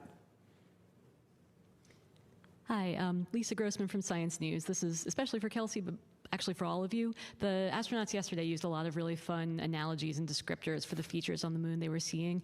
Did any stand out for you as favorites? Oh, of like the analogies they used to describe lunar features? Yes, I liked the handprint, and that actually, we had a team working overnight to figure out exactly what they meant. They found it this morning. They were very excited to figure out exactly what they were talking about. I think, we train them, to be totally blunt, we train them to describe it like they see it. Tell us what speaks to you and how you can communicate it back to us. And so I think Christina delivered on that ask when she described a feature as looking like a wound. We do agree. I'm not sure it was my favorite lunar descriptor I heard yesterday, but it was evocative, and she was right. It did indeed look like a wound.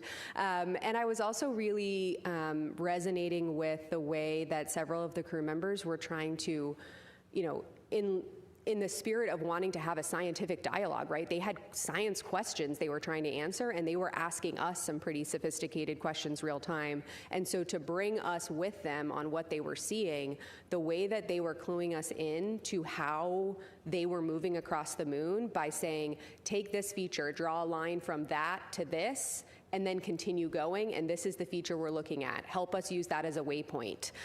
It was an incredibly impactful way to have our team be ready to very quickly provide them with answers to the science questions, which is, again, important, not just because, of course, we want to support our crew at the moon, but when we can respond quickly and understand what they're looking at, it maximizes science, because we can immediately ask the follow-up question and have them burrow in even deeper on those multiple working hypotheses. So the descriptions are not just great to clue us into what they're seeing, but it really helps us in real time maximize the science we're getting out of, in this case, a 7-hour flyby.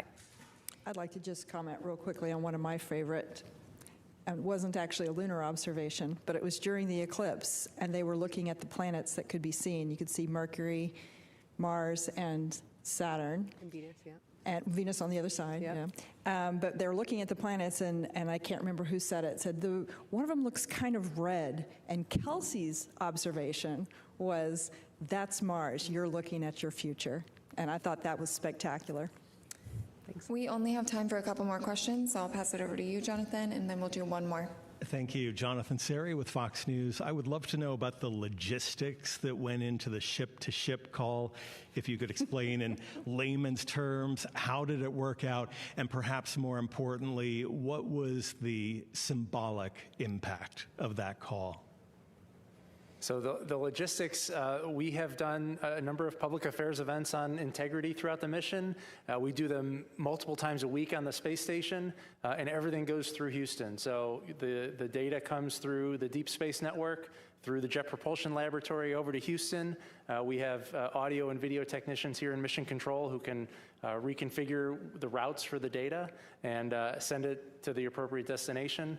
We do public affairs events down from the ISS through the tracking and data relay satellite system, and so that's something we do all the time. It's just a matter of connecting the two wires, and so logistics were really quite easy despite the distances. Yeah, maybe I could add too. I was in the flight control room this morning for that call, and something I observed that I didn't anticipate. You know, of course, we're expecting the crew joy at talking and connecting to each other, but looking around the room at the other flight controllers, and actually the viewing gallery was open for other FOD employees to observe. You know, this is a team sport. You know, so many people, thousands of people work to enable this, and seeing the joy on everybody's faces as these two missions flying at the same time had this moment of connection is going to stay with me as a moment of inspiration from this mission. Yeah, and I would just add, I mean, in terms of it being symbolic, it is certainly a step in the right direction. I mean, it began with a single person in a Mercury spacecraft, and we progressed to 2 spacecraft at one time. I mean, now we've got an international space station while a spacecraft is coming back from the moon. This is progress. We talk a lot about, what is an interesting KPI, the number of people living and working in space. We want to see that number grow. So hopefully in the not too distant future, we've got communication going on between our moon base, their colleagues that are orbiting above them in a lander, relaying back maybe to other colleagues on an international or future commercial space station. These are all steps in the right direction for the exciting future that many of us were probably imagined as children and we're trying to bring into reality. We're going to do last question. Hi, Dr. Allison McGraw, Mysterious Meteorites from here in Houston, Texas, for Lunar Science Lead Kelsey Young. Are there going to be any science data available of perhaps the color data for the impact flashes or trajectory directions they came from? I asked the crew about that this morning. Any color? How long did they last? Where were they? And Reed and Jeremy, as I was talking to them, had their crew tablets out and they were making annotations and sketches on what they saw. They did just report this morning in our conversation that they didn't observe any color to them and that they were very, very brief, but they did provide sketches on where about they saw them. And so again, like I said, we're going to use the Lunar Reconnaissance Orbiter to try to, track to those features and try to identify what they saw. Trajectory is going to be hard, but Lunar Reconnaissance Orbiter data can help us pull that out. What we really wanted to do before the crew, splashed down and got distracted with all of the things they're going to be doing here was capture that nuance before it got overcome by a lot of other mission events. So we were able to capture a lot more detail this morning in my conversation with them, and the LRO team is off to the races. Great. With that, thank you for joining us today for our mission status briefing. We will have another briefing tomorrow. Until then, you can continue to follow along with the mission 24/7 on NASA's YouTube channel, and we will leave you with these beautiful images captured by Integrity.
Good afternoon and welcome back to the Artemis Mission Control Room here at Johnson Space Center in Houston, Texas, where teams continue monitoring all systems and the crew aboard the Orion spacecraft, the first flight of humans on this spacecraft.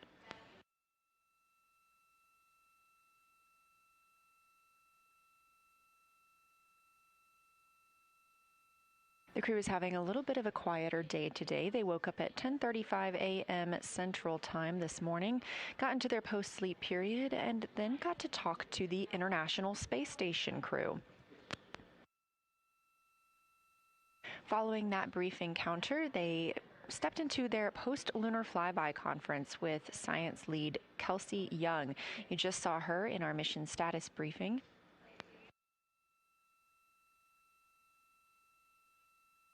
Since then, the crew has had some opportunities to speak with their families and exercise a little bit too. We are targeting the RTC-1 burn this afternoon. That's Return Trajectory Correction 1. This helps fine-tune our flight path for Orion and its crew to come splash down on Earth. We are now 3 days, 2 hours, and 9 minutes from our initially targeted splashdown time.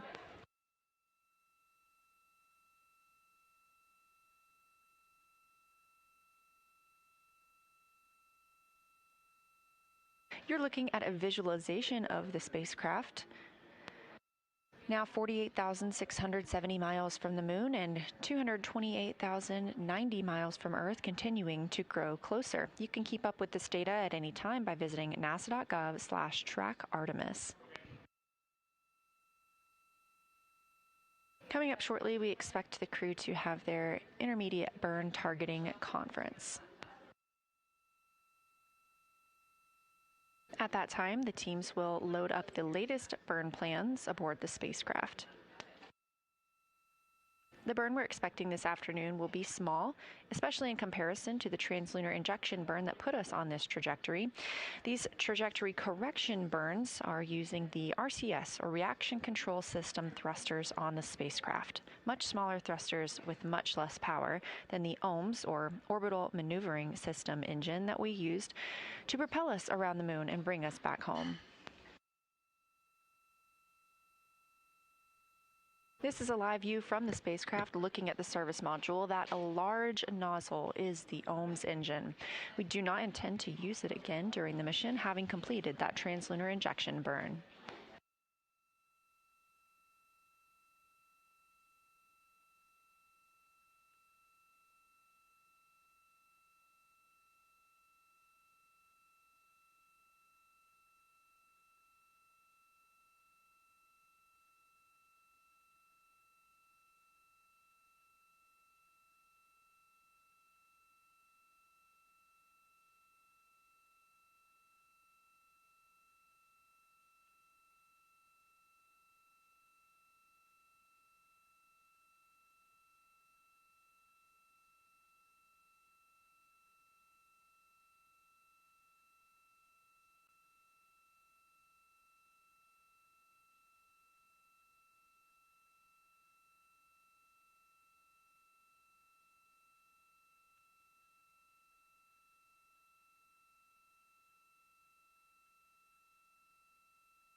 We're coming up on the burn conference ahead of today's return trajectory correction burn with the crew members aboard the Orion spacecraft. As you heard Commander Reed Wiseman call down earlier, they have only eaten about 40% of the food allotted to them for this mission. The food the 4 astronauts eat plays a key role in maintaining their health and ensuring they can perform their mission objectives to the best of their abilities.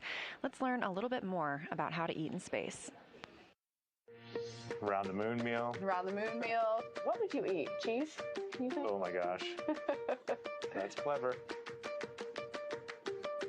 What do you think? That's good. My name is Christina Cook. And I'm Jeremy Hansen. We're crew members on the Artemis II mission flying around the moon. And when we fly around the moon, of course, we're going to be taking some food with us. That's right. This is how to eat in space.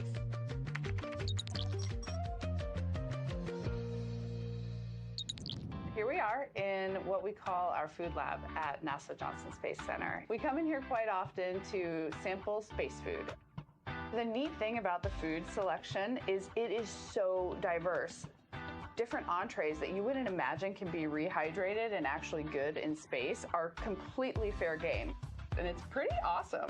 We came in for Artemis to do this. We got about halfway through the first session and we're like, we're not really sure we're going to have time on board to warm this stuff up. We talked a lot about day one. It's a long day. It's hours before we even leave the launch pad on our way to space. And then when we get to space, we have a lot of important events that day. We just did a sim yesterday where lunch is scheduled. It's midday meal. Yeah, midday meal for all 4 of us. And so those would be great moments, I think, in our mission to have prep some food and sit down or float as a crew and just have a joint meal. For sure. I think that'd be fun. My name is Shulei Wu. I'm the food system manager for ISS and Artemis. The food lab at Johnson Space Center, that's where we make and package most of the space food, and also where we will be making all the food for the Artemis missions. Food is a big part for our crew members. They provide the nutrition, the calorie, micronutrient for crew members, but also boosting crew morale. It's very important. There is always a lot of steps, very strict steps for us to follow to making sure the food we provide are consistent and meet all the food safety, nutritional requirements, and most important, also need to taste good. The other strategy is always promote the variety because everybody's food preference can be very different. Therefore, the more variety we can have, the better to meet the needs of the astronaut group. They bring out these little tiny samples of each food, and you're like, oh my gosh, I thought we were having lunch. And then by the end, there's so many space foods, and every time you leave, you're like, I am so full. I'm so full, I'm in pain. And you just rate them like, I love this, I don't want to eat it, I'd eat it if you tell me I need it. Because what the food lab does is they take all your preferences, but they're also like good parents and they're like, you need a well-balanced diet. Exactly. They were like, no, you can't have mac and cheese every day, Christina. Sorry.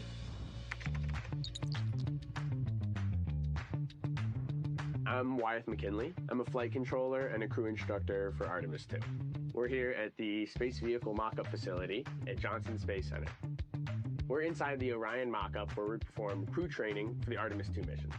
On the Orion vehicle, crew is able to heat up their food using our briefcase-style food warmer. The food is held in contact with a central heater plate by these springs so that it can warm up and they can have a delicious meal. Much of the food and drink that's on Orion is rehydratable. And so crew at our potable water dispenser will fill up their food and drink, and then at that point, you go ahead and pop it into your food warmer. I'm kind of envisioning there's maybe one person putting the stuff in and out, kind of tossing it out to everyone as it's done. Or maybe if we're not scheduled together, you're just on your own over there, popping some things in. Or maybe just in your 2 minutes of free time between things, you're kind of getting it ready so it has time to warm up. We'll see. Eating together really resonates with me. I think it's just a human thing to break bread together and to enjoy that necessary thing you have to do, the thing you should be grateful for. And so doing that as a group, as a family, has always been meaningful for me. Absolutely. It represents togetherness and something a little out of the ordinary. You don't necessarily get to have those meals with everybody in your life, but if you are sharing a meal, especially if you're sharing breakfast, lunch, and dinner with a group of people, that means something. It's like a camping trip.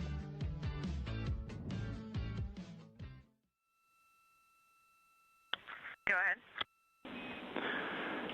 Down and to the left, line 17, the DAP load is 3 for burn maneuver.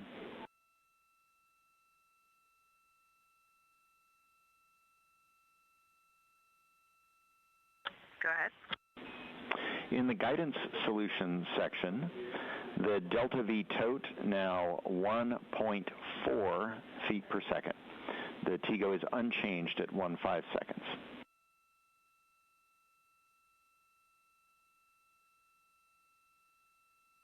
Good, go ahead. Attitude, yaw, 154. Pitch, 26. Roll, 287.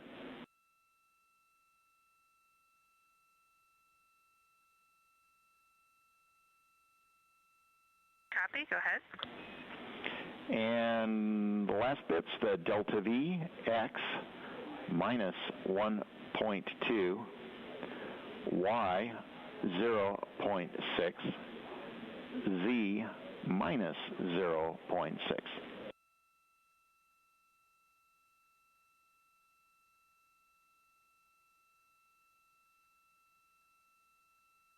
We copy all. Thanks for that clear read up, and we see that our next step is to run 2-level targeter. We concur. We'll be watching. And just a reminder that we're not pressurizing the tanks before this burn, so we're going to do it in blowdown.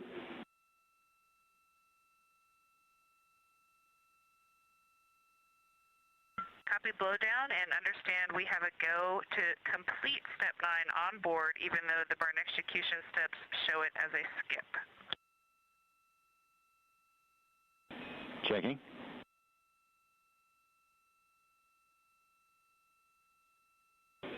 Oh, good catch, Christina. We missed that. That should not say skip. We do want you to do step 9 for intermediate targeting.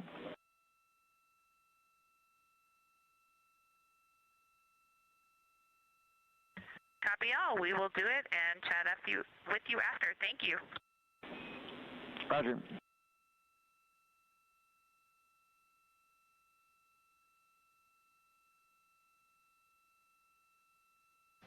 That was Capcom's Stan Love here in Mission Control Houston, a fellow NASA astronaut speaking with NASA's Christina Cook aboard the Orion spacecraft. The crew aboard the spacecraft is preparing for their return trajectory correction burn. It's the first of these return trajectory correction burns, reported to be at 1.4 foot per second delta V burn.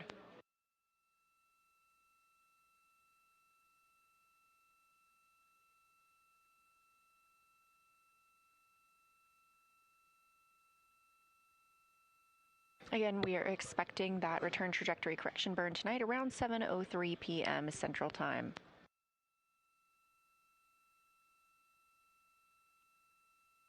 These small return trajectory correction burns. Houston integrity with that. If you wouldn't mind just giving the rest of the burn execution steps a once-over, we think they all look nominal from here on out, but we'd feel better.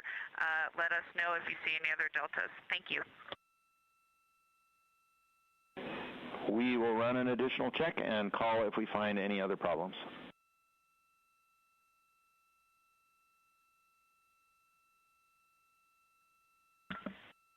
Perfect, thanks.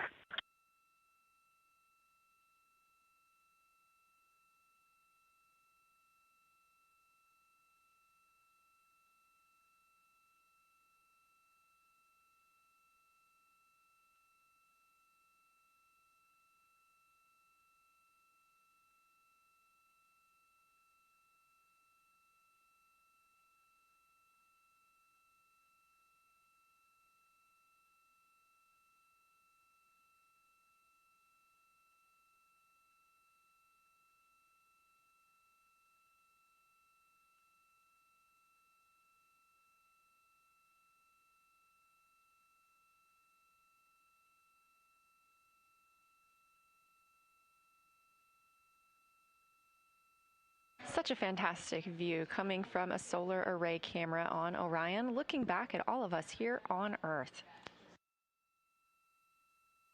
Currently, the spacecraft is 227,756 miles away from our home planet. Orion is now 49,168 miles away from the moon. Earlier today, the spacecraft exited the lunar sphere of influence. That's when the pull of gravity is strongest on the spacecraft.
And Integrity Houston, for Christina, we have double-checked all of the steps in the pad for the execution, and we found no more mistakes.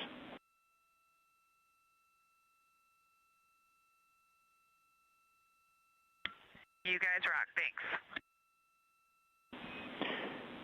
And Christina, while we've got you, we have increased the fan speed, and we're wondering if you want us to keep it at this level for the next exercise session.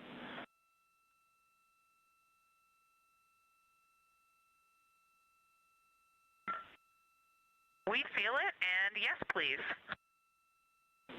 We will do that. Thank you.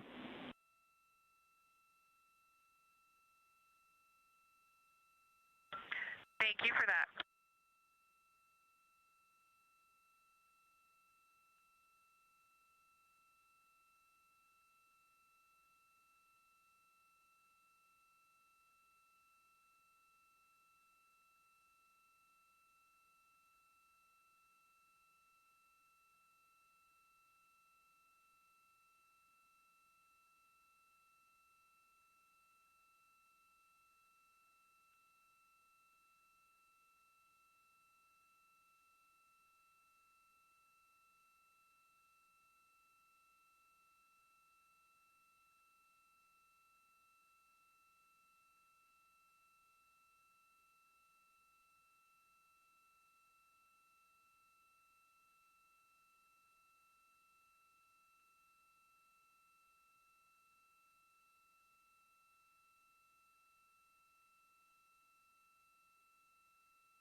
This is the Artemis Flight Control Room at Johnson Space Center in Houston, Texas. Current flight director is Jeff Radigan, leading all of the teams around the room, monitoring Orion's systems.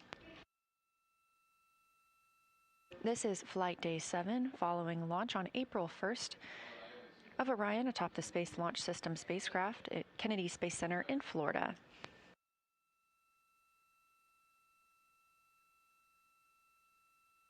This live view is coming from Orion, looking back at all of us on Earth, or should I say looking to all of us on Earth, as that is where the spacecraft is headed following yesterday's lunar flyby.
Integrity Houston for the timeline.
Integrity Houston for timeline.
We're live in Artemis Mission Control, and you are looking at a live view of the Earth from the Orion spacecraft.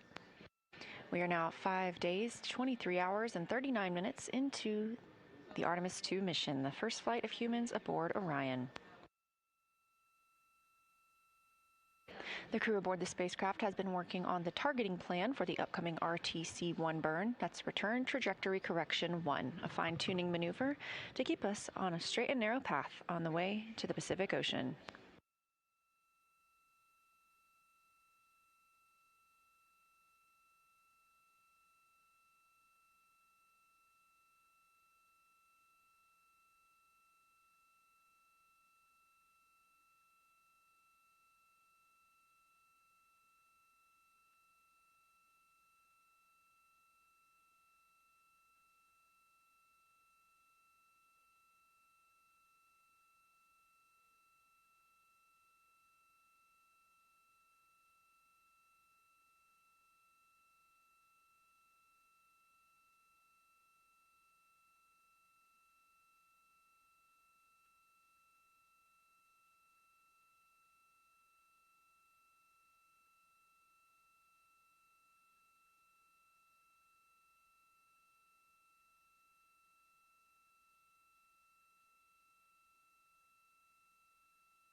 Integrity Houston, voice check, Orion Earth 1.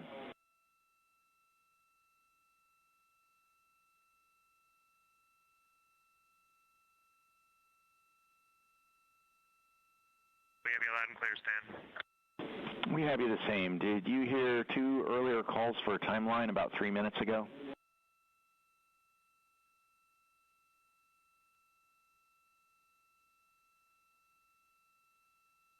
Negative.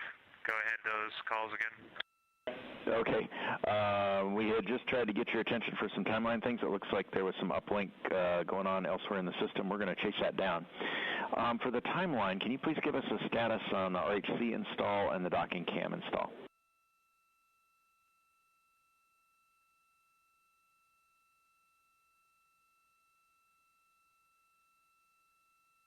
Yeah, we're just processing the docking cam install right this moment. Probably be another 2 minutes before it's up.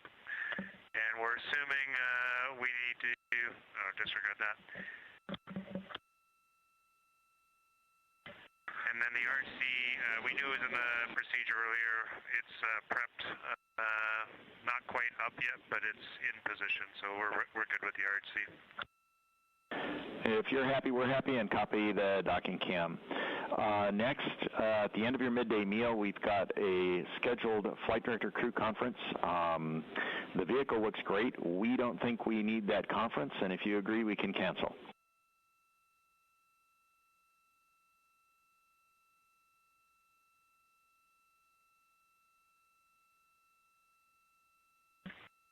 Okay, crew's good up here. We can go ahead and cancel that. All right, and finally, we saw your intermediate targeting complete successfully, and solution looks good from here.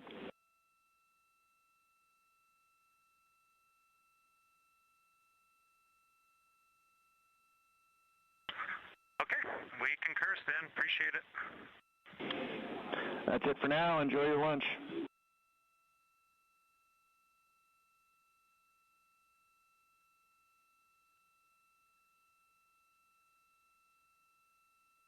We most certainly will enjoy this very rare lunch out in deep space.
Okay, Houston, you can go ahead and check the docking tunnel, making sure you're seeing everything you expect in the camera.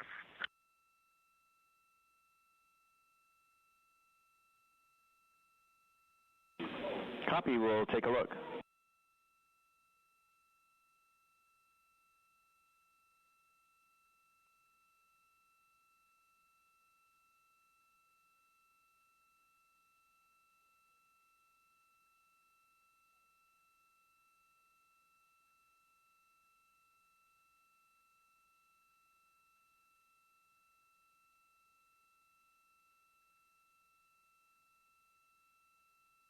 We are live in the Artemis Mission Control Room here at Johnson Space Center in Houston, Texas, with a mission elapsed time of 5 days, 23 hours, and 45 minutes into the flight of Orion on Artemis II, the first flight of humans aboard the Orion spacecraft. We just heard some calls while the teams are planning for the upcoming return trajectory correction burn, and the crew has been given a go to get into their midday meal. Meanwhile, here in the flight control room, I am joined by Trey Perryman. He is the Orion Mission Evaluation Room lead. So thanks for joining us today. Yeah, good afternoon, Leah. Tell me a little bit about you and your role. Sure. During this mission, I'm called the Orion MER lead, the Orion Mission Evaluation Room lead. And so this is a team of engineers, a large team of engineers who have a critical role in the success of this mission. We are responsible for really being the engineering source of knowledge base for the mission. So this is a large team comprised of the engineers who designed, built, assembled this spacecraft, and then processed this with our KSC team members before launch. During the mission itself, we are here in the Mission Control Center. And we provide that expertise to the operational teams, the flight ops team, the launch team, before we lift it off. And my role is to lead this organization, this team of engineers, and then during the mission, report out the findings, the observations we have to our leadership team, to the mission management team and others. So what's the configuration like in the MER? Is it consoles like this? Are you staffed 24/7? Can you break that down? Sure, yeah. So the MER itself is really a combination of different functions across the spacecraft.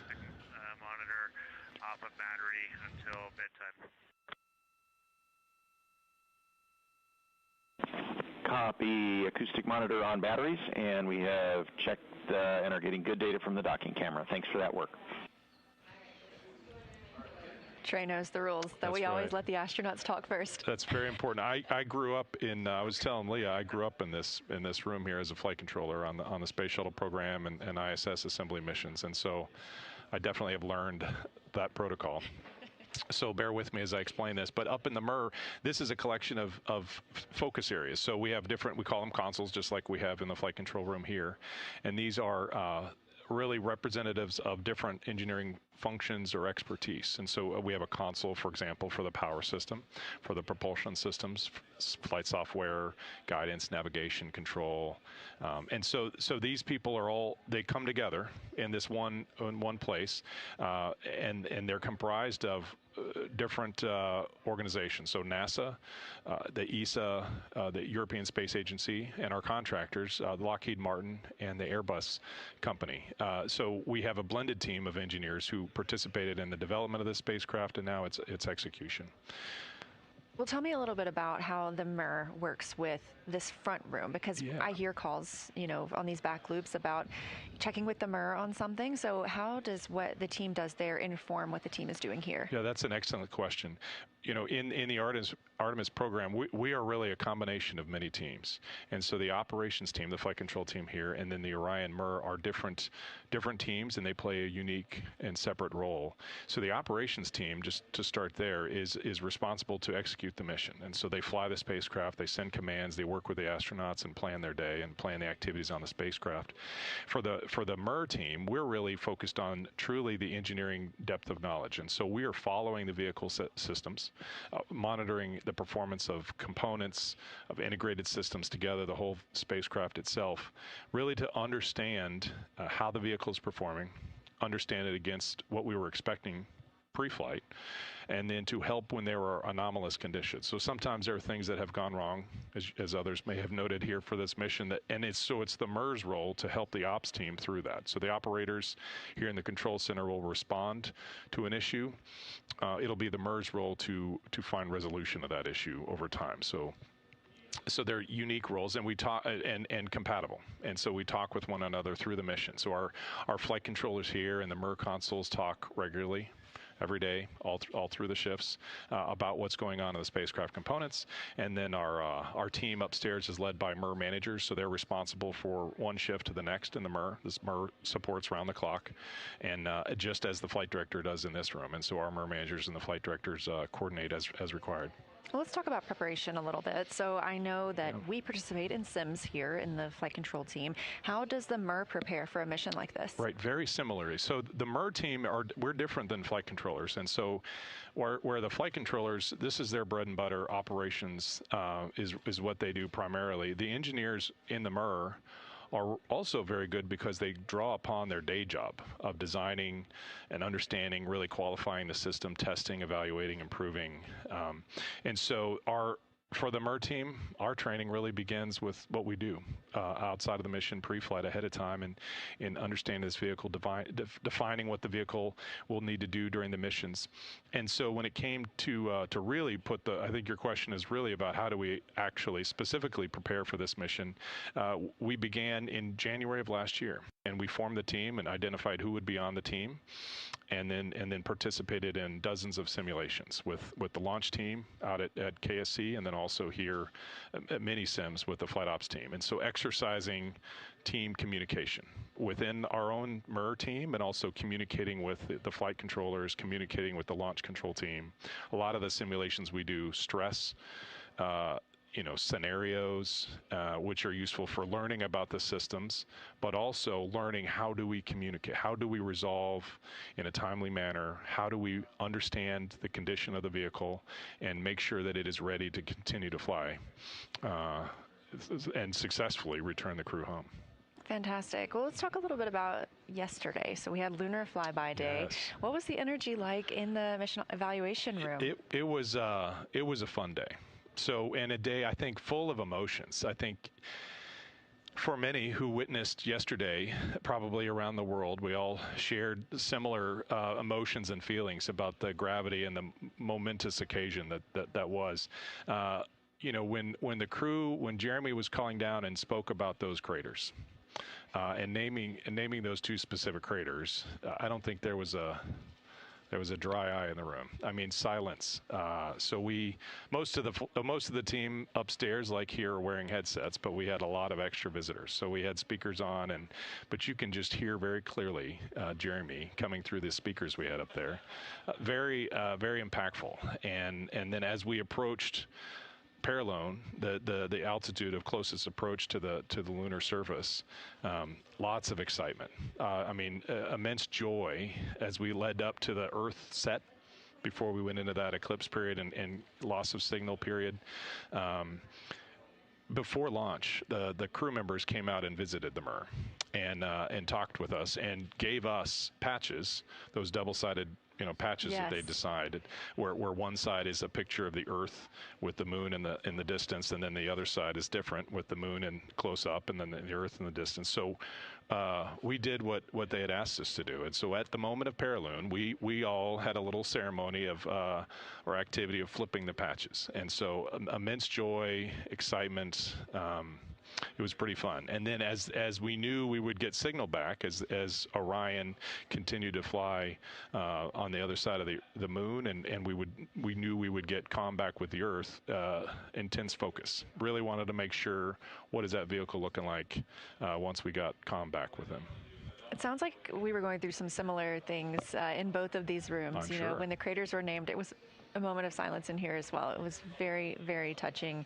And we also have those double-sided patches, and we got to show those yesterday on the broadcast, and we had our own moment of getting to turn those around. So it was a very fun day here as well, and I'm glad to hear that you had that in the MER too. So now that we're through Lunar Flyby, we're officially on the journey home.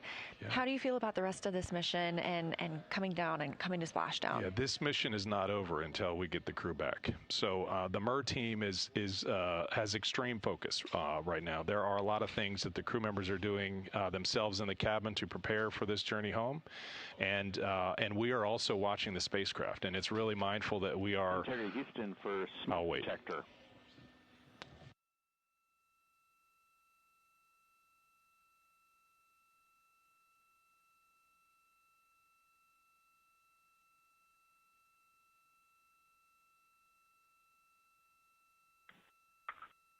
I'm looking at it right now, and it looks good. Stan, what's up? It is showing us a bunch of noise and spikes. We're wondering if something is bumping against it.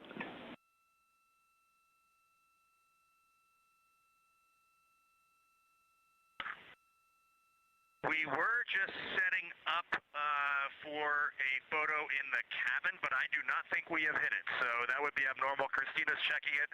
There is one charging cable near it that she's re-anchoring now, but nothing is really in the way of that thing. All right, copy, Reed. Actually, that's a helpful report. We might have been getting some interference with that cable. We'll keep an eye on it.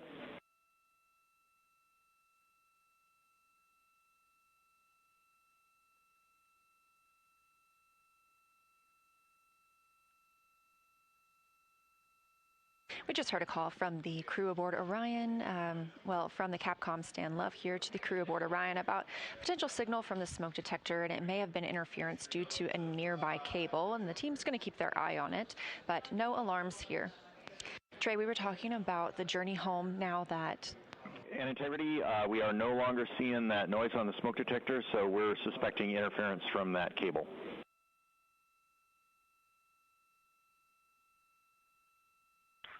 Interesting. Okay, thank you. Just what we were hoping to hear. We were talking about the MER, and now we're on our way home, and the mission is really not over. It's definitely not over until we have the crew back safely. So what's the focus like right there now? Right. We have a couple of trajectory correction burns coming home, and so the MER team is looking at systems that would be involved in that and the performance of those burns to really make sure we're hitting the right entry interface conditions. I mean, that's really where, for this spacecraft, the rubber meets the road in terms of recovery and returning home. We need to hit that target. so that the rest of the spacecraft can go through the Earth's atmosphere, open parachutes, and finally successfully splash down.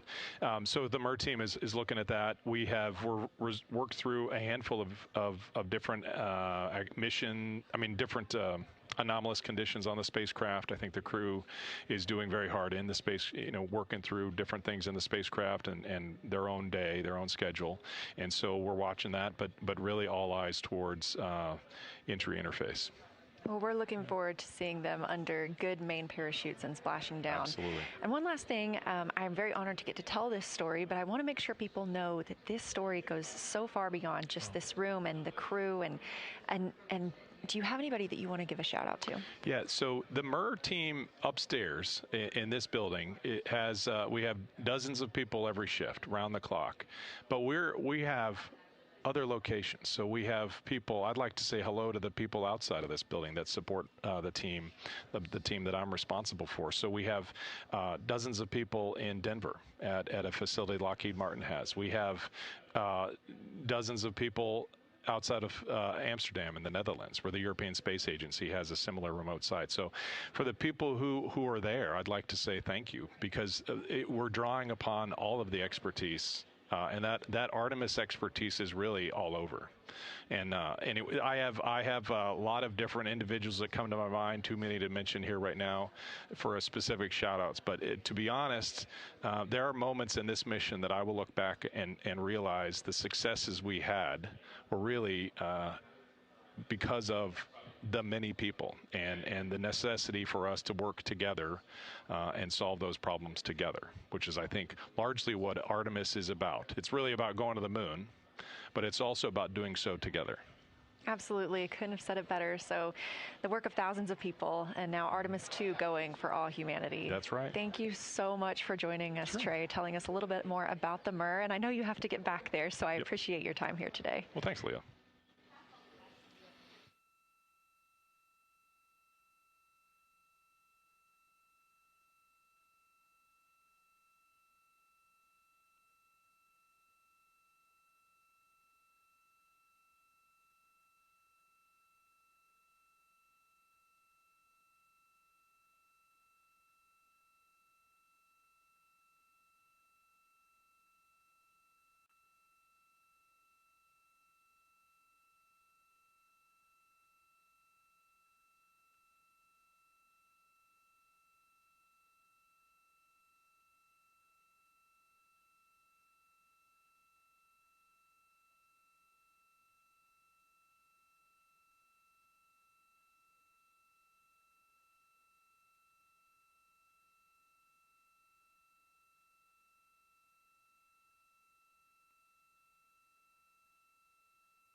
Integrity Houston, 2 items. Number 1 for 12.2.2509, orbit burn execution plus X flange heaters are on and prop avionics are configured.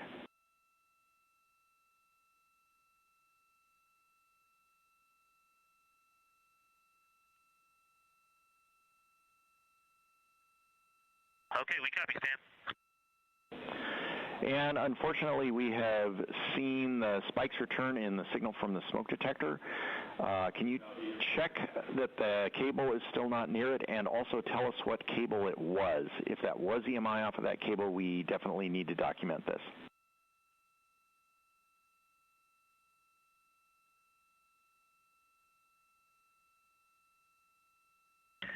Stan, thanks for keeping an eye on that. Nothing is near the smoke detector right now. The only cable that was an unconnected HDMI cable that goes from cameras, to the encoder. We are near it right now, like a couple heads are near it, but other than that, we are not seeing anything that would cause spikes of any kind.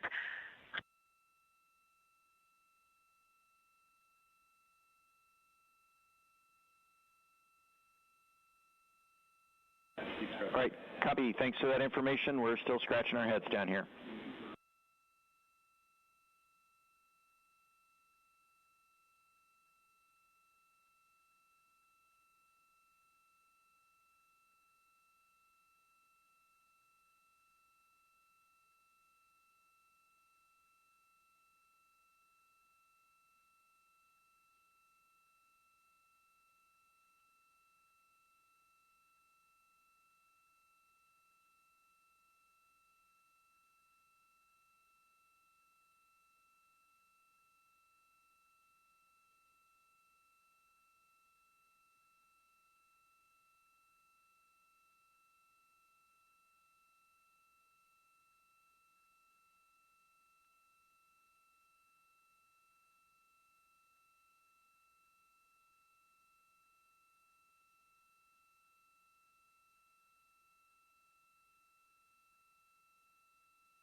We're live in the Artemis Mission Control Room here at Johnson Space Center in Houston, Texas, and you are looking at a live view of Earth. That's coming from a camera on one of Orion's solar array wings, pointed toward its destination. After lunar flyby yesterday, we have officially begun our journey home, splashdown targeted in 3 days, 1 hour, and 8 minutes. We are now 6 days and 9 minutes into the flight of Artemis II, the first flight of humans aboard the Orion spacecraft.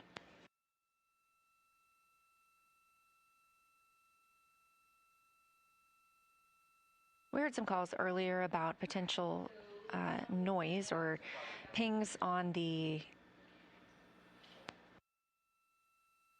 smoke detector. There are no alarms going off, obviously, on the smoke detector, and the crew sees nothing out of the norm aboard the spacecraft, so teams on the ground are trying to figure out where that interference might be coming from.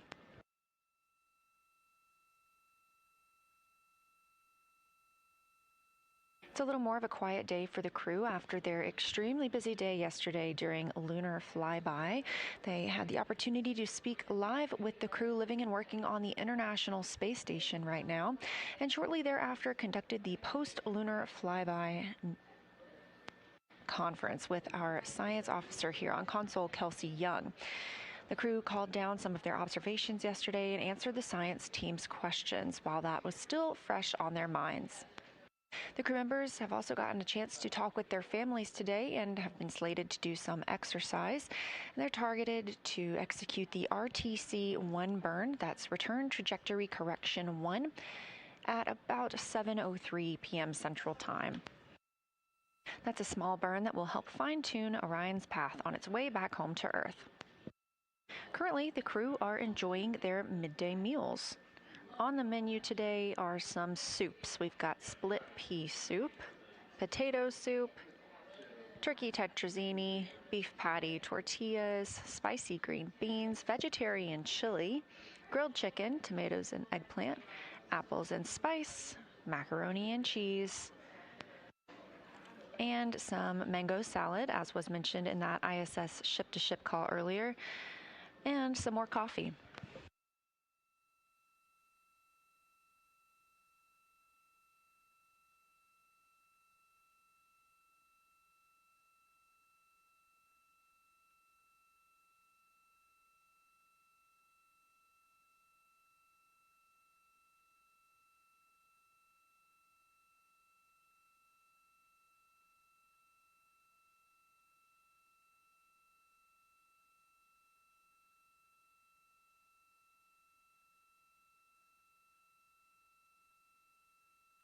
Speaking of coffee, there are 43 cups of coffee on the spacecraft to help power the Artemis II crew. I mentioned tortillas as well. There are 58 tortillas on the spacecraft. Tortillas are often used in place of bread when we're talking about Orion or the International Space Station.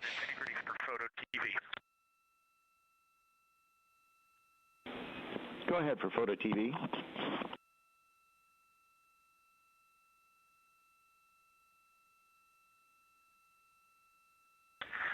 Hey, Stan, on PCD2, we threw about 10 images in there in imagery for downlink for Photo TV subfolder. If Photo TV could take a look and hopefully give us a thumbs up, and if not, give us feedback, that would be appreciated. We will get those down and take a look and get back to you.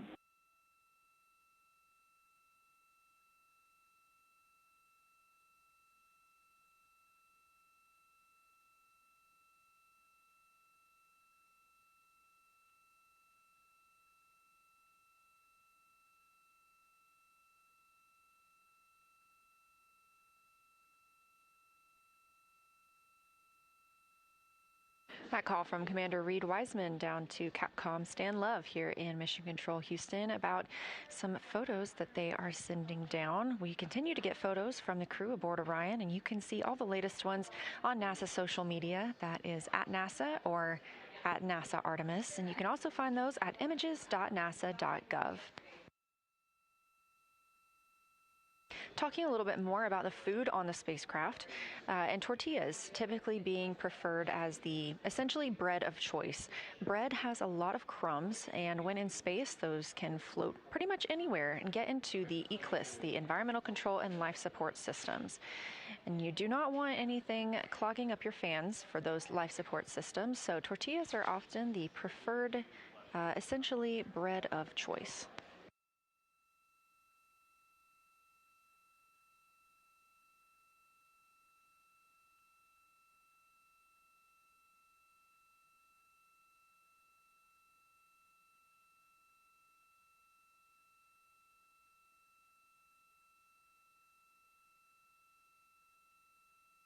Again, this is a live view from the Orion spacecraft, and you can track Orion at any time by visiting nasa.gov/track-Artemis. That's our ARROW website, which stands for Artemis Real-Time Orbit website. It's a very useful tool telling you exactly how far Orion is away from Earth and the Moon. Currently, the spacecraft is 226,586 miles away from our blue planet, there on your screen.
Again, this is Artemis Mission Control at Johnson Space Center in Houston, Texas. We are monitoring the flight of Orion, the first flight of humans aboard the spacecraft. You will see the Earth on your screen, and it will continue to grow bigger and bigger as we get closer to our return, now 3 days and 58 minutes away. Our splashdown was determined by the translunar injection burn that happened all the way back on flight day 2. We don't have a separate deorbit burn. That translunar injection burn set us up for a free return trajectory, harnessing the moon's gravity and Earth's gravitational pull to bring us back for that splashdown.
This is Artemis Mission Control at Johnson Space Center in Houston, Texas.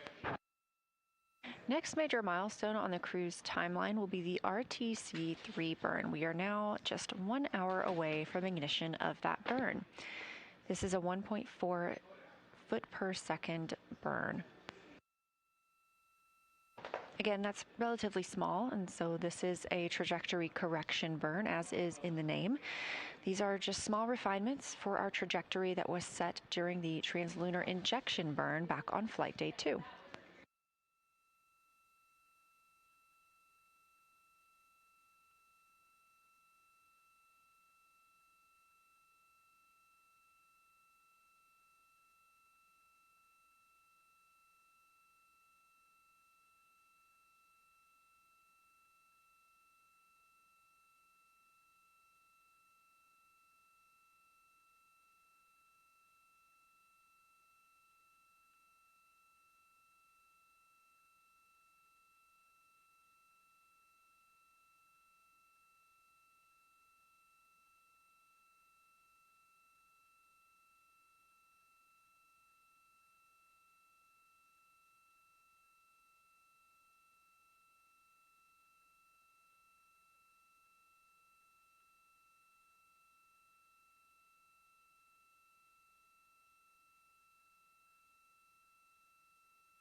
Checking in from Artemis Mission Control here at Johnson Space Center in Houston. We are now a mission elapsed time of 6 days and 36 minutes since the launch of Artemis II. Our crew members, Reed Wiseman, Victor Glover, Christina Cook, and Jeremy Hansen, are living and working aboard the spacecraft as the first crew to fly aboard Orion. They're testing all spacecraft systems and conducting other demos to help prepare for future missions to the moon.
Integrity Houston, 2 minutes to Starfield maneuvers, and we have a couple of other words for you.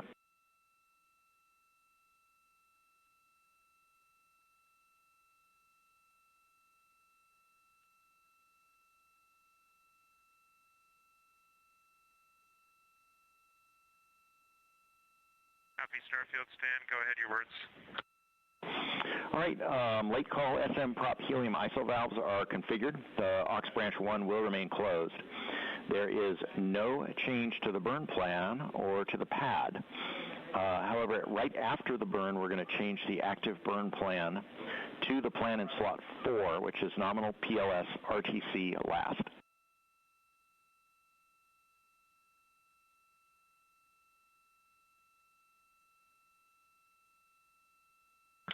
Okay, makes sense. We're expecting that, Stan. Sounds great.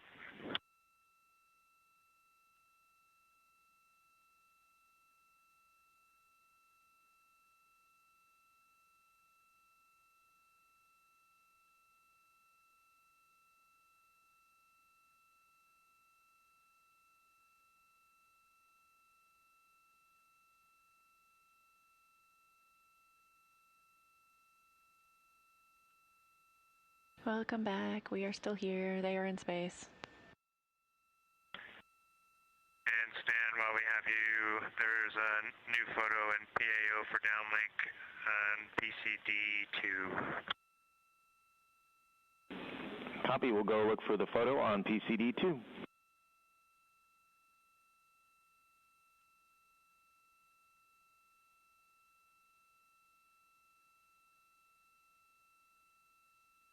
Those communications coming from Commander Reed Wiseman aboard the Orion spacecraft about some photos that we hope to be able to show you soon. The crew has been great about providing us with beautiful imagery. You can find those images at images.nasa.gov.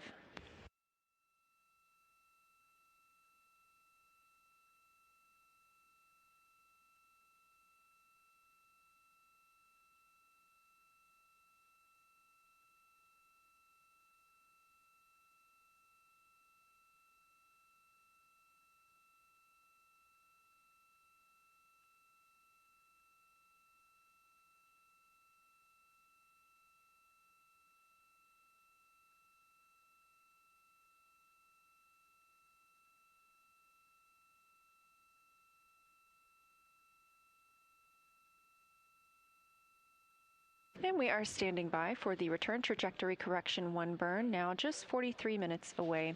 Again, this is a small maneuver for the spacecraft, firing of those reaction control system thrusters.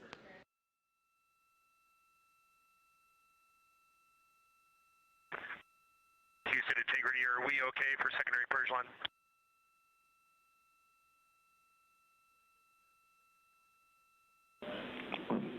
Checking. And Integrity, we are go for secondary line.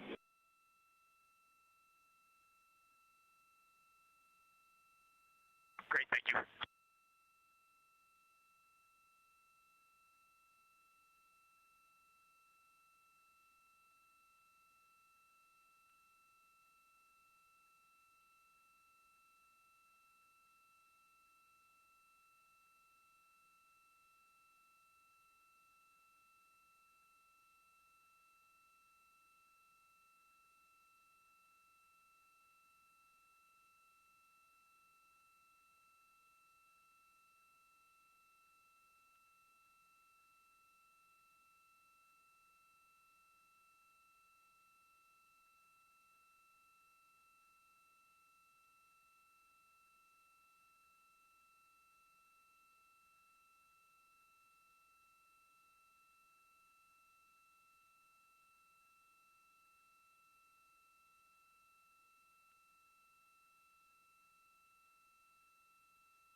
You're looking at a live view from the Orion spacecraft and a camera mounted on one of its solar array wings. As you can see, some of the light changing outside of the spacecraft.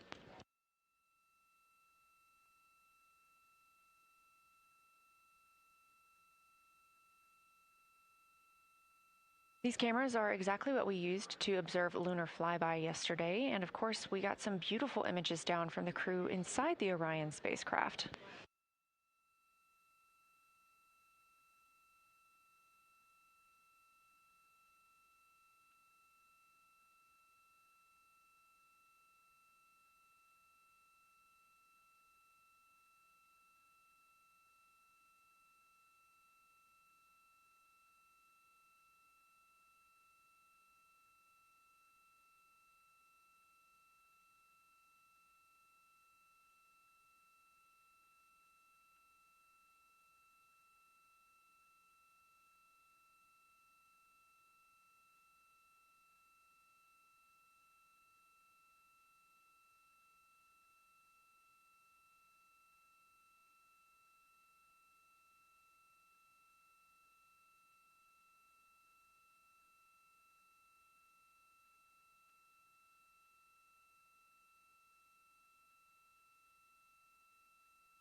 Integrity Starfield maneuvers complete.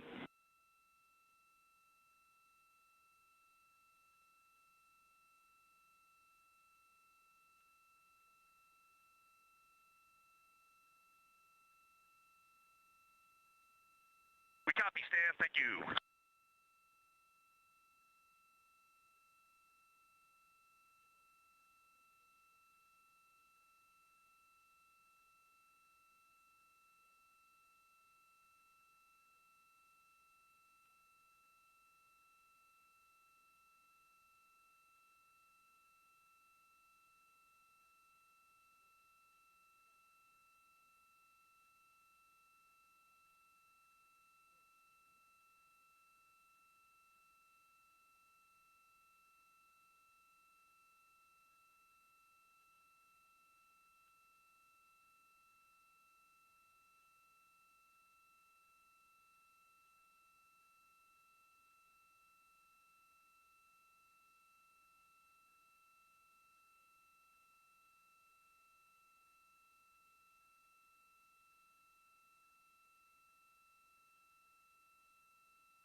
Live here in Mission Control Houston, where teams are continuing to monitor the flight of Orion, coming up on the return trajectory correction burn 1.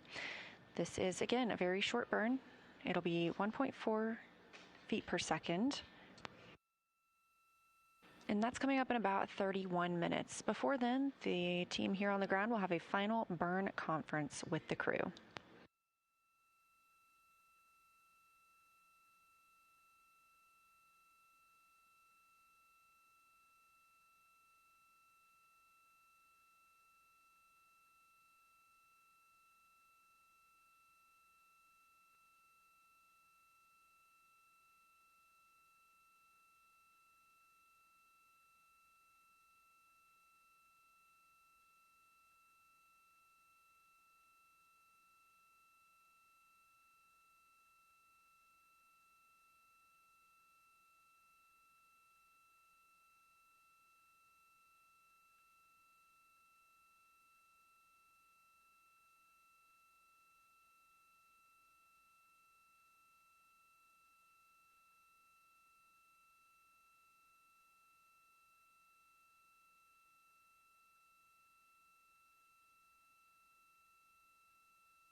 If you've been watching throughout the day, you can tell this is a little more of a quiet day for the crew.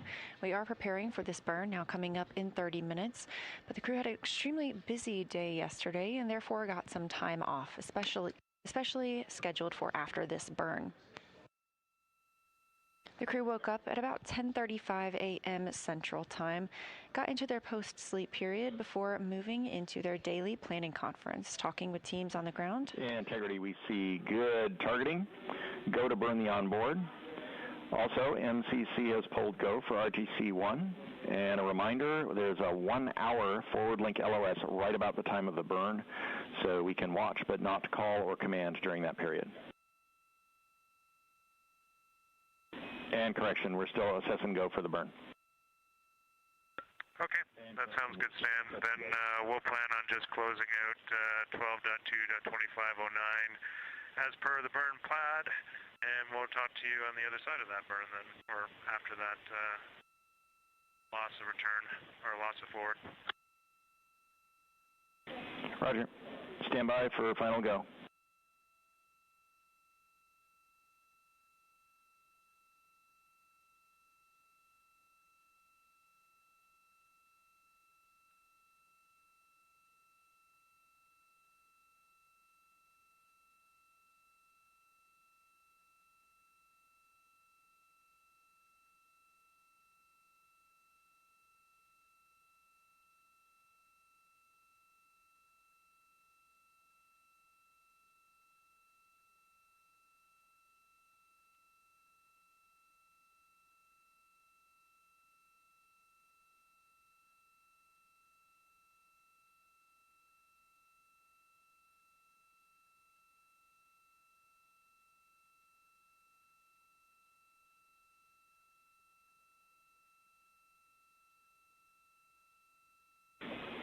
And integrity, MCC is go for the burn.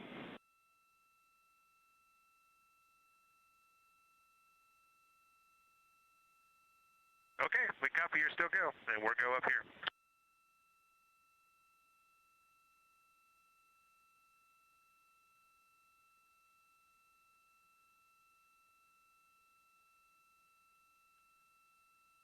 Recapping a little bit of those communications between Capcom's Stan Love and the crew aboard the Orion spacecraft, specifically Canadian Space Agency astronaut Jeremy Hansen.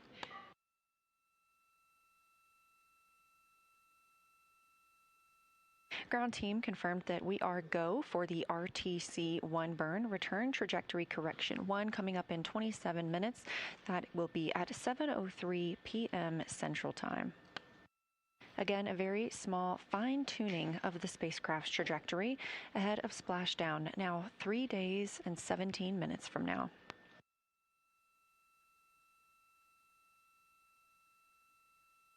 You also heard Stan Love call about a forward link LOS. That's a loss of signal, and that means that the teams here on the ground won't be able to send signals or communications to Orion or the crew. However, we will still be getting communications and data from the spacecraft. We occasionally have these loss of signal periods. Yesterday we had our biggest milestone loss of signal, which was to fly the Orion spacecraft behind the moon when they were unreachable from Earth for 40 minutes.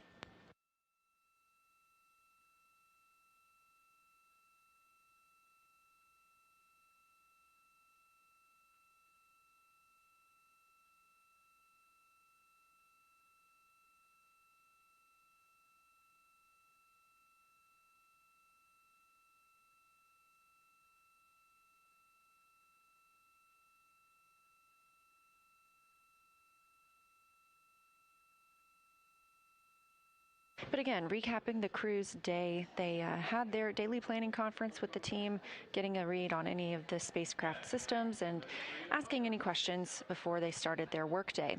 First thing on their schedule today was the ship-to-ship call with the International Space Station. It was wonderful to hear both voices of the space station crew and the crew aboard Orion talking to each other. We look forward to being able to share that audio paired with a video from both crew members at a later date. After that ship-to-ship call, the crew got to talk with the science team here on the ground during the post-lunar flyby conference. This was scheduled specifically for this morning while the flyby was fresh in their memories to get to talk with science team and answer any outstanding questions that team had following yesterday's flyby. We've continued to release imagery from that flyby period, and they are absolutely remarkable. You can find those on NASA social media or at images.nasa.gov. Since that post-lunar flyby, it's been a little bit more relaxed for the crew. Christina had some opportunistic science imaging when she was able to take pictures of the Earth and the Moon from the spacecraft's current point. All of the astronauts have also had scheduled time for a private family conference today. That's a PFC. The crew has also, some of the crew members have also completed their exercise for the day and their midday meal. After this RTC-1 burn, again, 7:03 p.m. Central Time, we will have and integrity looking ahead to the forward link LOS. The ARS is configured for exercise, so Christina can begin during the LOS.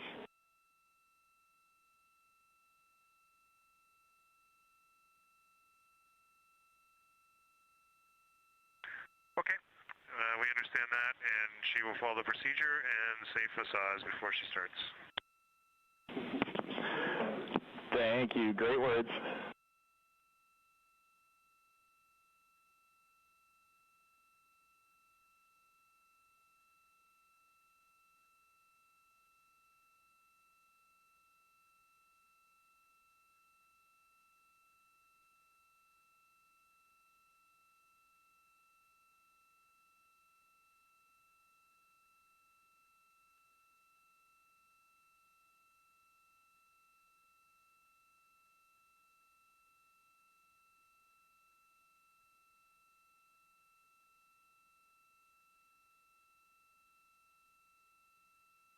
Before that crew call, just remarking that the astronauts that have not exercised yet today will do that later this afternoon. And not much else on the timeline for the crew today. Again, getting some well-deserved rest following their very busy lunar flyby day.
Looking ahead to the crew's timeline tomorrow, flight day 8, some of the timeline does shift around as this is the first flight of humans on this spacecraft, and we are learning exactly what we need to test while on board.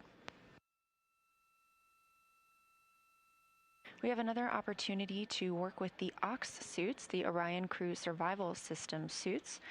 We had the crew suit up in those just a couple of days ago, and obviously this is a major part of the mission because the crew launches in these suits as well as splashes down in them. So figuring out how to put them on and take them off in space, especially in the event of any sort of a cabin depressurization in which these suits would become essentially a private spacecraft, allowing the crew to have a breathing environment for 6 days. It's very important to us to best understand how these suits work in that environment. The crew will also have their scheduled exercise tomorrow, and we are tracking a potential manual piloting demonstration. We saw this just a couple of days ago when a couple of the crew members were able to manually control the spacecraft, continuing to teach us about how Orion flies in space.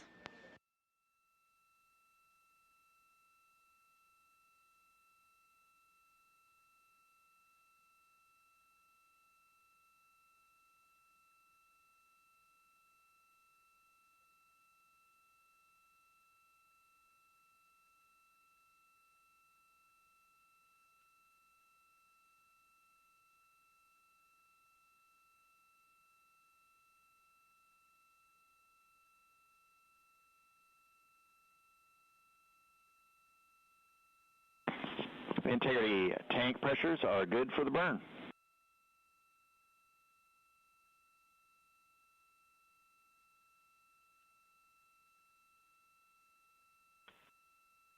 Integrity copies.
Recent calls from the ground to the crew letting them know that we've had good systems checks aboard the spacecraft. Of course, we remain go for that upcoming RTC-1 burn, return trajectory correction 1. These are such small burns that sometimes they are canceled. We did see that on the way out. These were called outbound trajectory correction burns before we got to the moon, and we canceled the first 2 of those. They were just deemed unnecessary due to the current trajectory aboard Orion. We also see that sometimes when our crew members are flying to the International Space Station, the trajectory will be precise enough that they can forego some of those burns. However, we did opt into the last outbound trajectory correction burn, and we're opting into this return burn as well.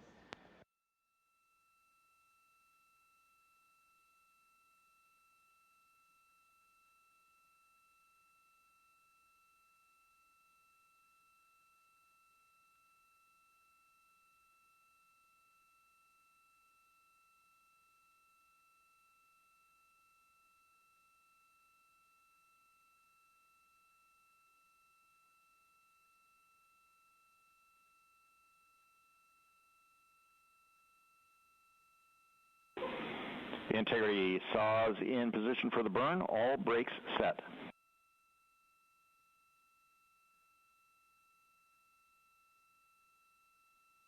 Okay, we show the same stand.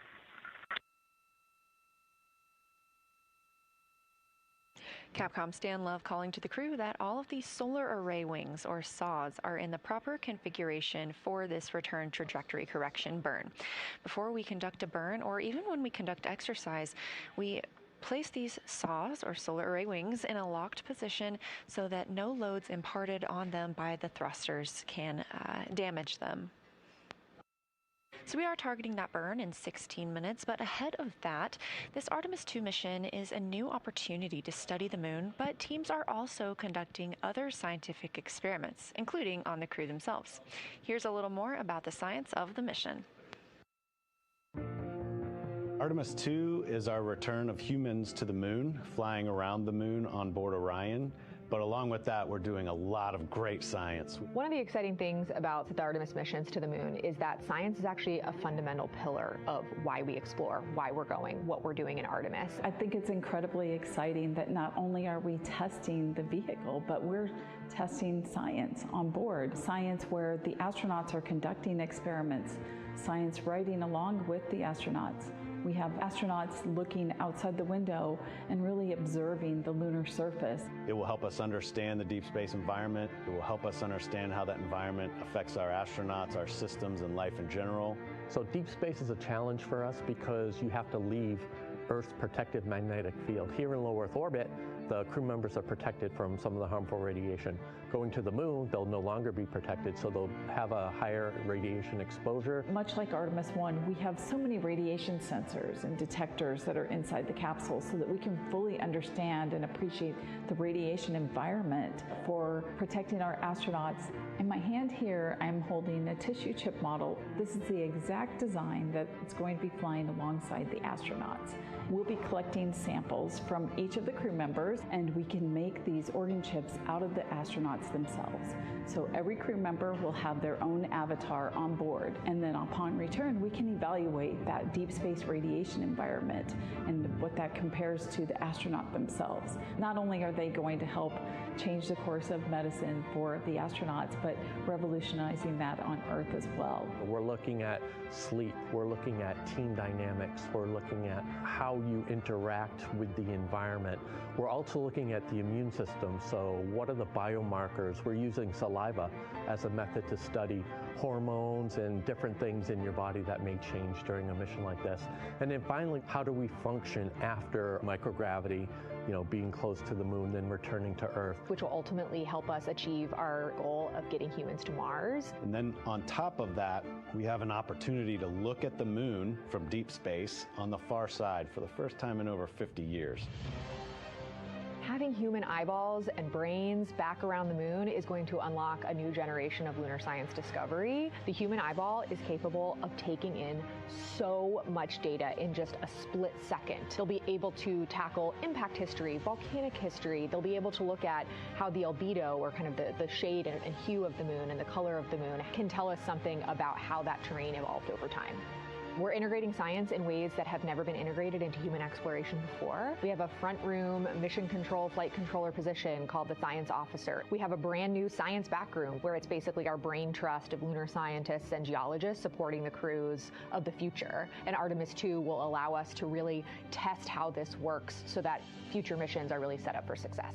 We'll also be deploying some CubeSats. They're small shoebox-sized spacecraft of their own. They're each provided by another country, one of our partners. As they conduct their research, they'll complement what we are doing at the moon with Orion. It is so incredibly exciting to be a part of this mission. It has been, really one of the privileges of a lifetime. I can see the work I'm doing benefit crew members right now and benefit the crew members in the future. So it's incredibly exciting and it's very rewarding. As this rocket launches humanity off of the Earth, we'll be setting the stage through our science to prepare humanity to leave Earth and explore the solar system. Understood, Stan.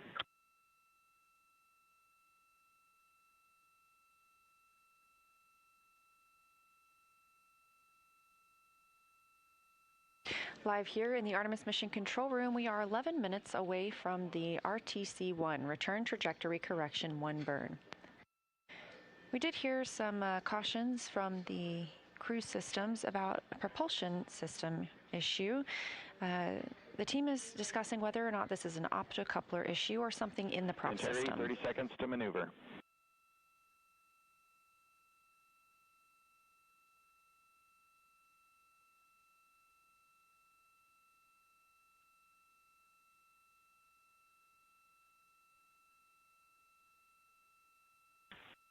Okay, integrity copies.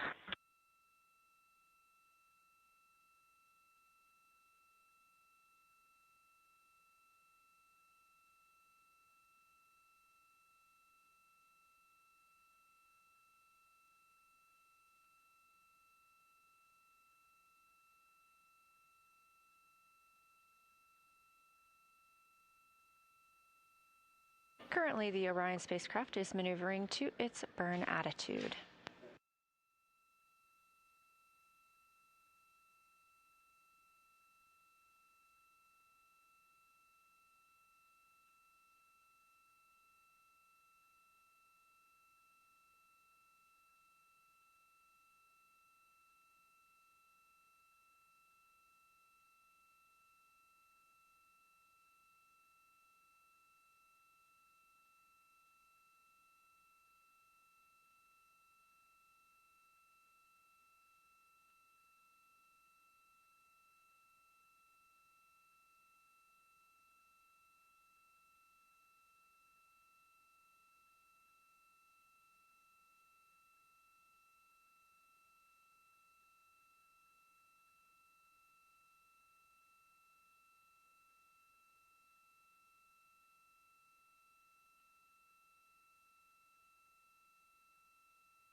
This view on your screen is a visualization of the Orion spacecraft and its current position.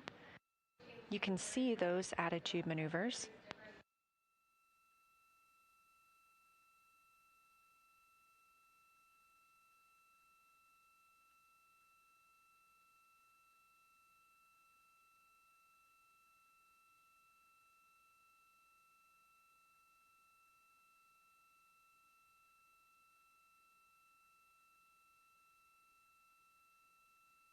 Team here reporting that we are in attitude for the burn, now 8 minutes away. Integrity in attitude for the burn. We may be about 7 degrees different from what was calculated ahead of time, but that's within our tolerance.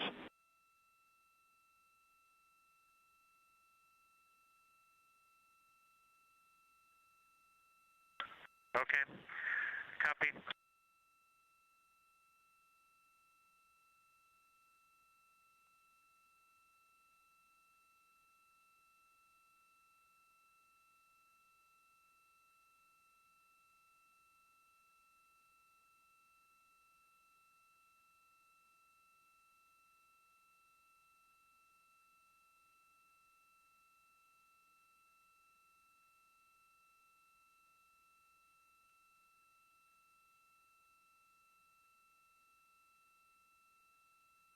And Houston, integrity. We just want to report what we're seeing here to make sure you're seeing the same thing.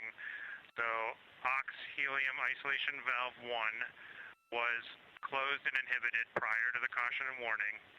And then it seemed that when ox-helium isolation 2 closed and fuel helium isolation valve 1 closed and were inhibited, that is when the caution and warning started.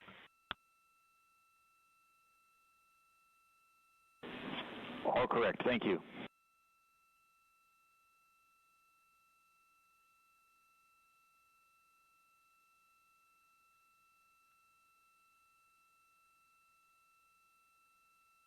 And integrity, we had a branch swap. We thought we had inhibited the fitter. Evidently not. We're still evaluating.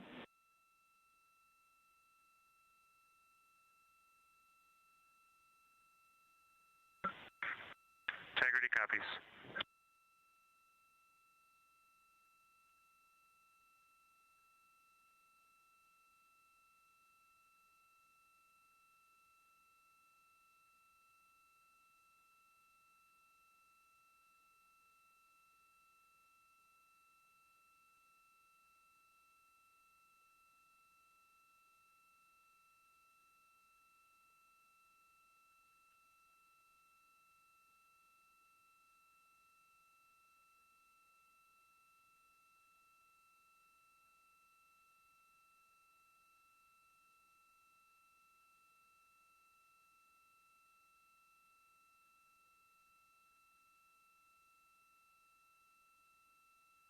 We are now 5 minutes, 28 seconds from the return trajectory correction 1 burn.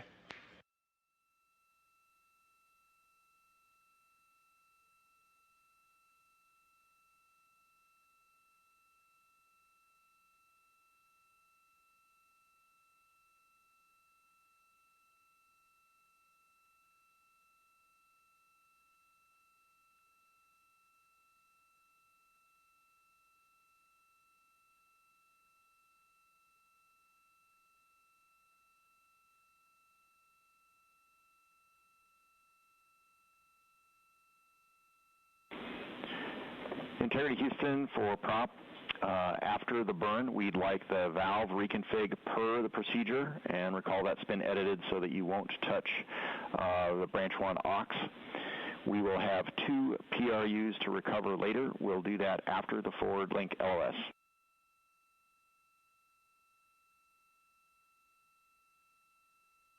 Okay, understood. So we will execute the procedure as written with the delta about the aux helium isolation valve 1. Good words, and the procedure guides you that way.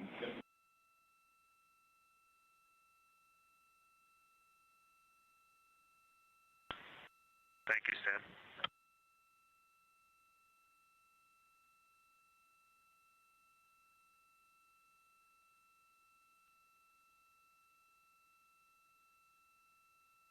Now less than 4 minutes until the return trajectory correction 1 burn. The crew did receive some warnings, or cautions I should say, about something in the prop system, specifically the PRUs. These are the pressure regulator units, and those will need to be reset later today. We are going to go into a forward link LOS. That's a loss of signal where we can't send communications or commands to the crew. However, we will still get data and communications from the spacecraft. That forward link LOS will start shortly after the burn, now about 3 minutes away. And the team here in Mission Control Houston remains go for that burn.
Now 2 minutes away from the return trajectory correction burn. Again, this is a small burn using the reaction control system thrusters on the Orion spacecraft.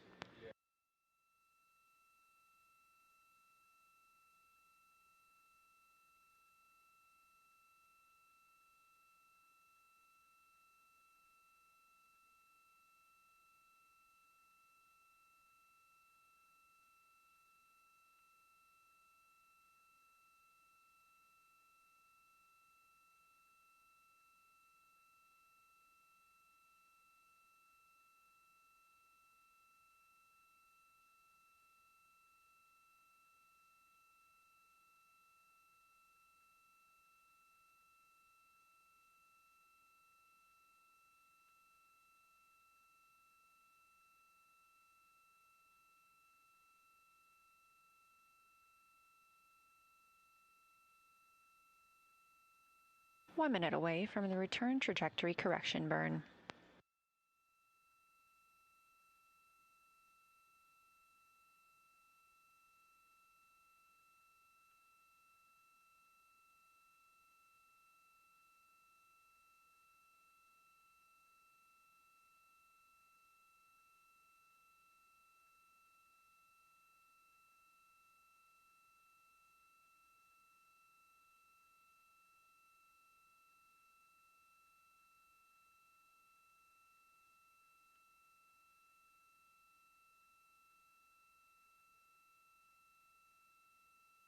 Standing by for the RTC-1 burn.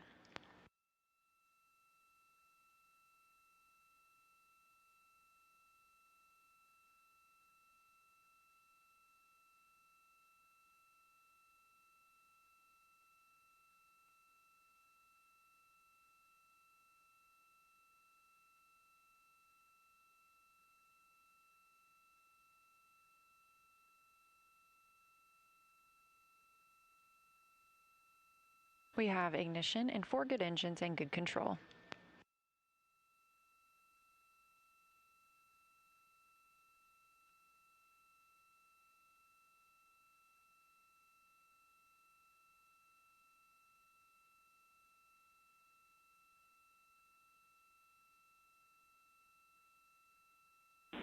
Integrity preliminary look is a good burn.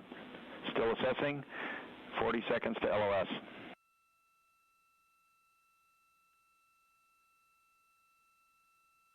Okay, Stan, we saw a good burn on board as well. Roger.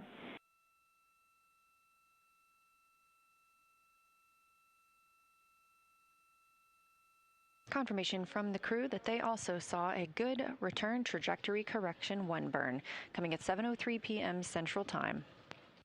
This view coming from the spacecraft, looking down at the European service module and the solar arrays.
Again, we just conducted the RTC-1 burn. That's return trajectory correction 1.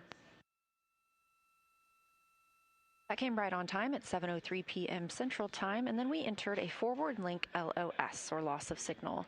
That means that we cannot send communications to the spacecraft right now, but we can still get data from them.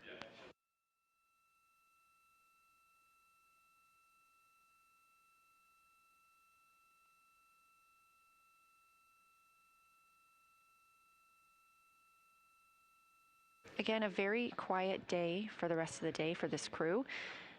They will have some opportunity to exercise. There will be another private family conference. And that's about it before the crew steps into their private medical conference, or PMC, before they get to sleep tonight. We schedule these private medical conferences occasionally throughout a flight so we can have them check in with the teams here on the ground and report how they are feeling while in space.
Use and integrity, RHC stow is complete, and we're proceeding through the prop valve reconfiguration with your comments in mind.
This is Artemis Mission Control. Again, we are in a temporary loss of signal forward link with the spacecraft, meaning we can't send communications or commands to them, but we still get their data. As you can see, we are now over 53,680 miles away from the moon. We are here as part of the Orbit 1 shift, and that's about 10,000 miles farther than we were upon arrival earlier today.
This is Artemis Mission Control. We did get final confirmation of that return trajectory correction 1 burn being a successful burn, and it ended up being 1.6 feet per second delta V.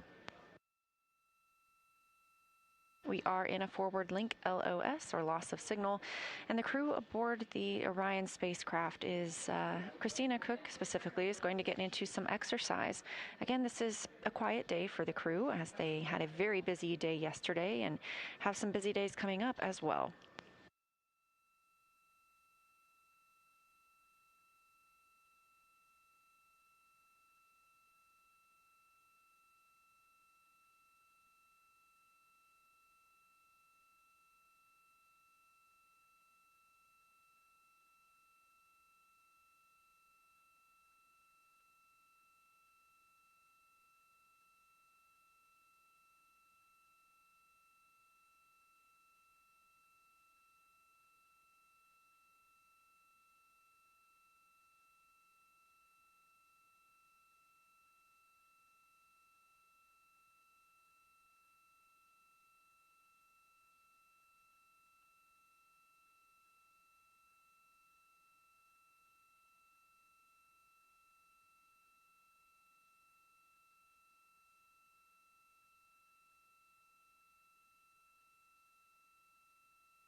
We are live in the Artemis Mission Control Room here at Johnson Space Center in Houston, Texas. We are in a forward link LOS, loss of signal, with the Orion spacecraft. Forward link meaning that we are not able to send commands here from the ground, but we can still receive data from the crew. We are using the Deep Space Network for this mission, being that we are so far from the Earth, and these LOSs, or loss of signal periods, are tracked. We're currently 54,082 miles away from the moon. That's almost 50,000 more miles than our closest approach yesterday during the lunar flyby. That was about 4,067 miles above the lunar surface. We've even heard some calls today of the crew that they have new imagery that they'd like to send down, so we are trying to get that out to you as quickly as possible. You can find it on images.nasa.gov or on NASA and NASA Artemis on social media. If you are loving this mission and you want to know more about the work that happens here at Johnson Space Center or across the agency, NASA has a suite of podcasts for you to enjoy. Houston, We Have a Podcast is recorded here at Johnson and has over 400 episodes with scientists, engineers, astronauts, and more, all about various parts of human spaceflight. We even have recent episodes with this Artemis II crew. You can visit nasa.gov/podcasts to check that out.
This is Artemis Mission Control. The Orbit 1 team is currently on console, led by NASA Flight Director Jeff Radigan. The Orbit 2 team is starting to filter into the room. This will be the team that... We're just calling in the blind to keep you synced up with us. We have 2 points we'd like to make. We'll give you a second.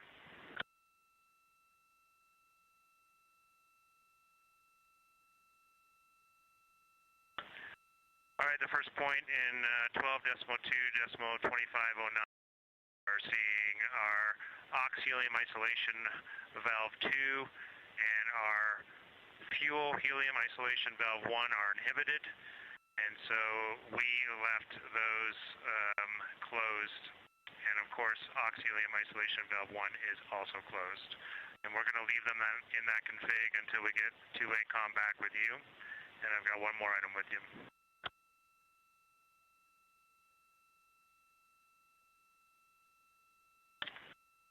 All right, and the second item is we've talked it over as a crew, and based on the recommendations in the daily summary, if we did end up in an off-nominal situation where we absolutely needed prop, we would go ahead and open ox helium isolation valve 1. That's all we got for you. We'll talk to you when you have both forward and return.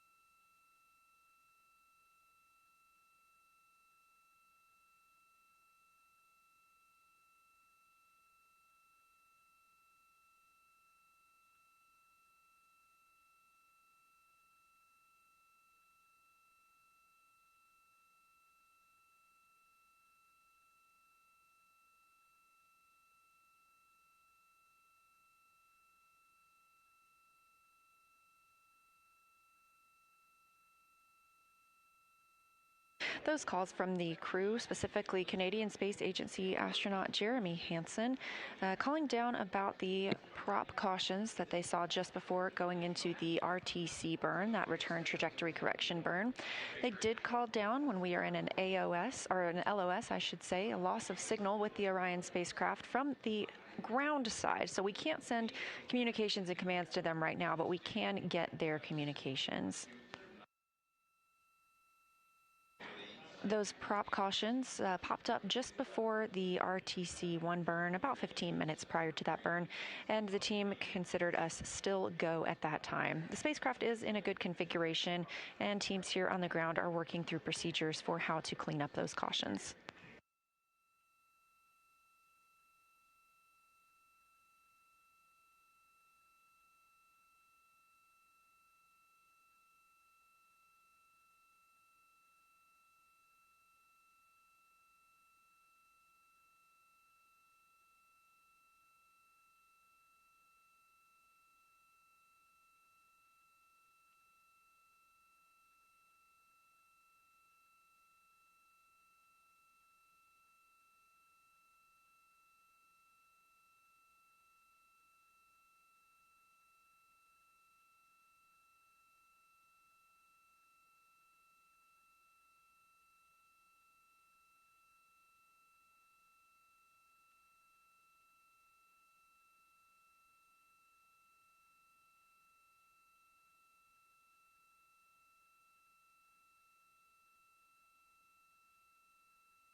This is Mission Control Houston, specifically the Artemis Flight Control Room. Now a mission elapsed time of 6 days, 2 hours, and 13 minutes into the flight of Artemis II.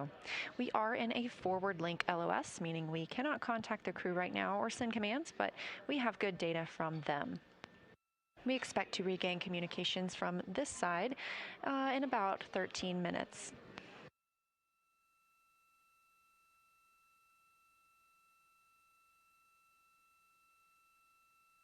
We were monitoring some prop cautions for the spacecraft that the crew received just before the RTC-1 burn.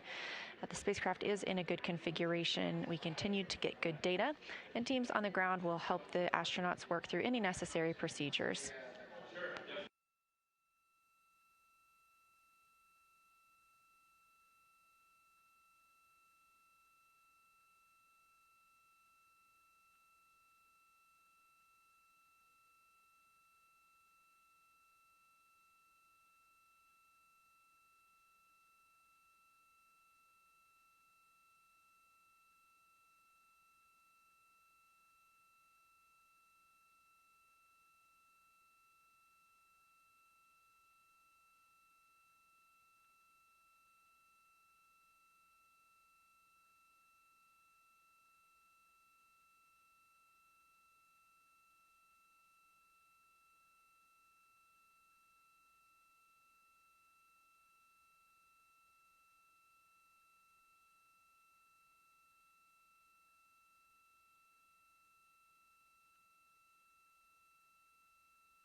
This is Artemis Mission Control at Johnson Space Center in Houston, Texas. You're looking at a visualization of Orion's current state.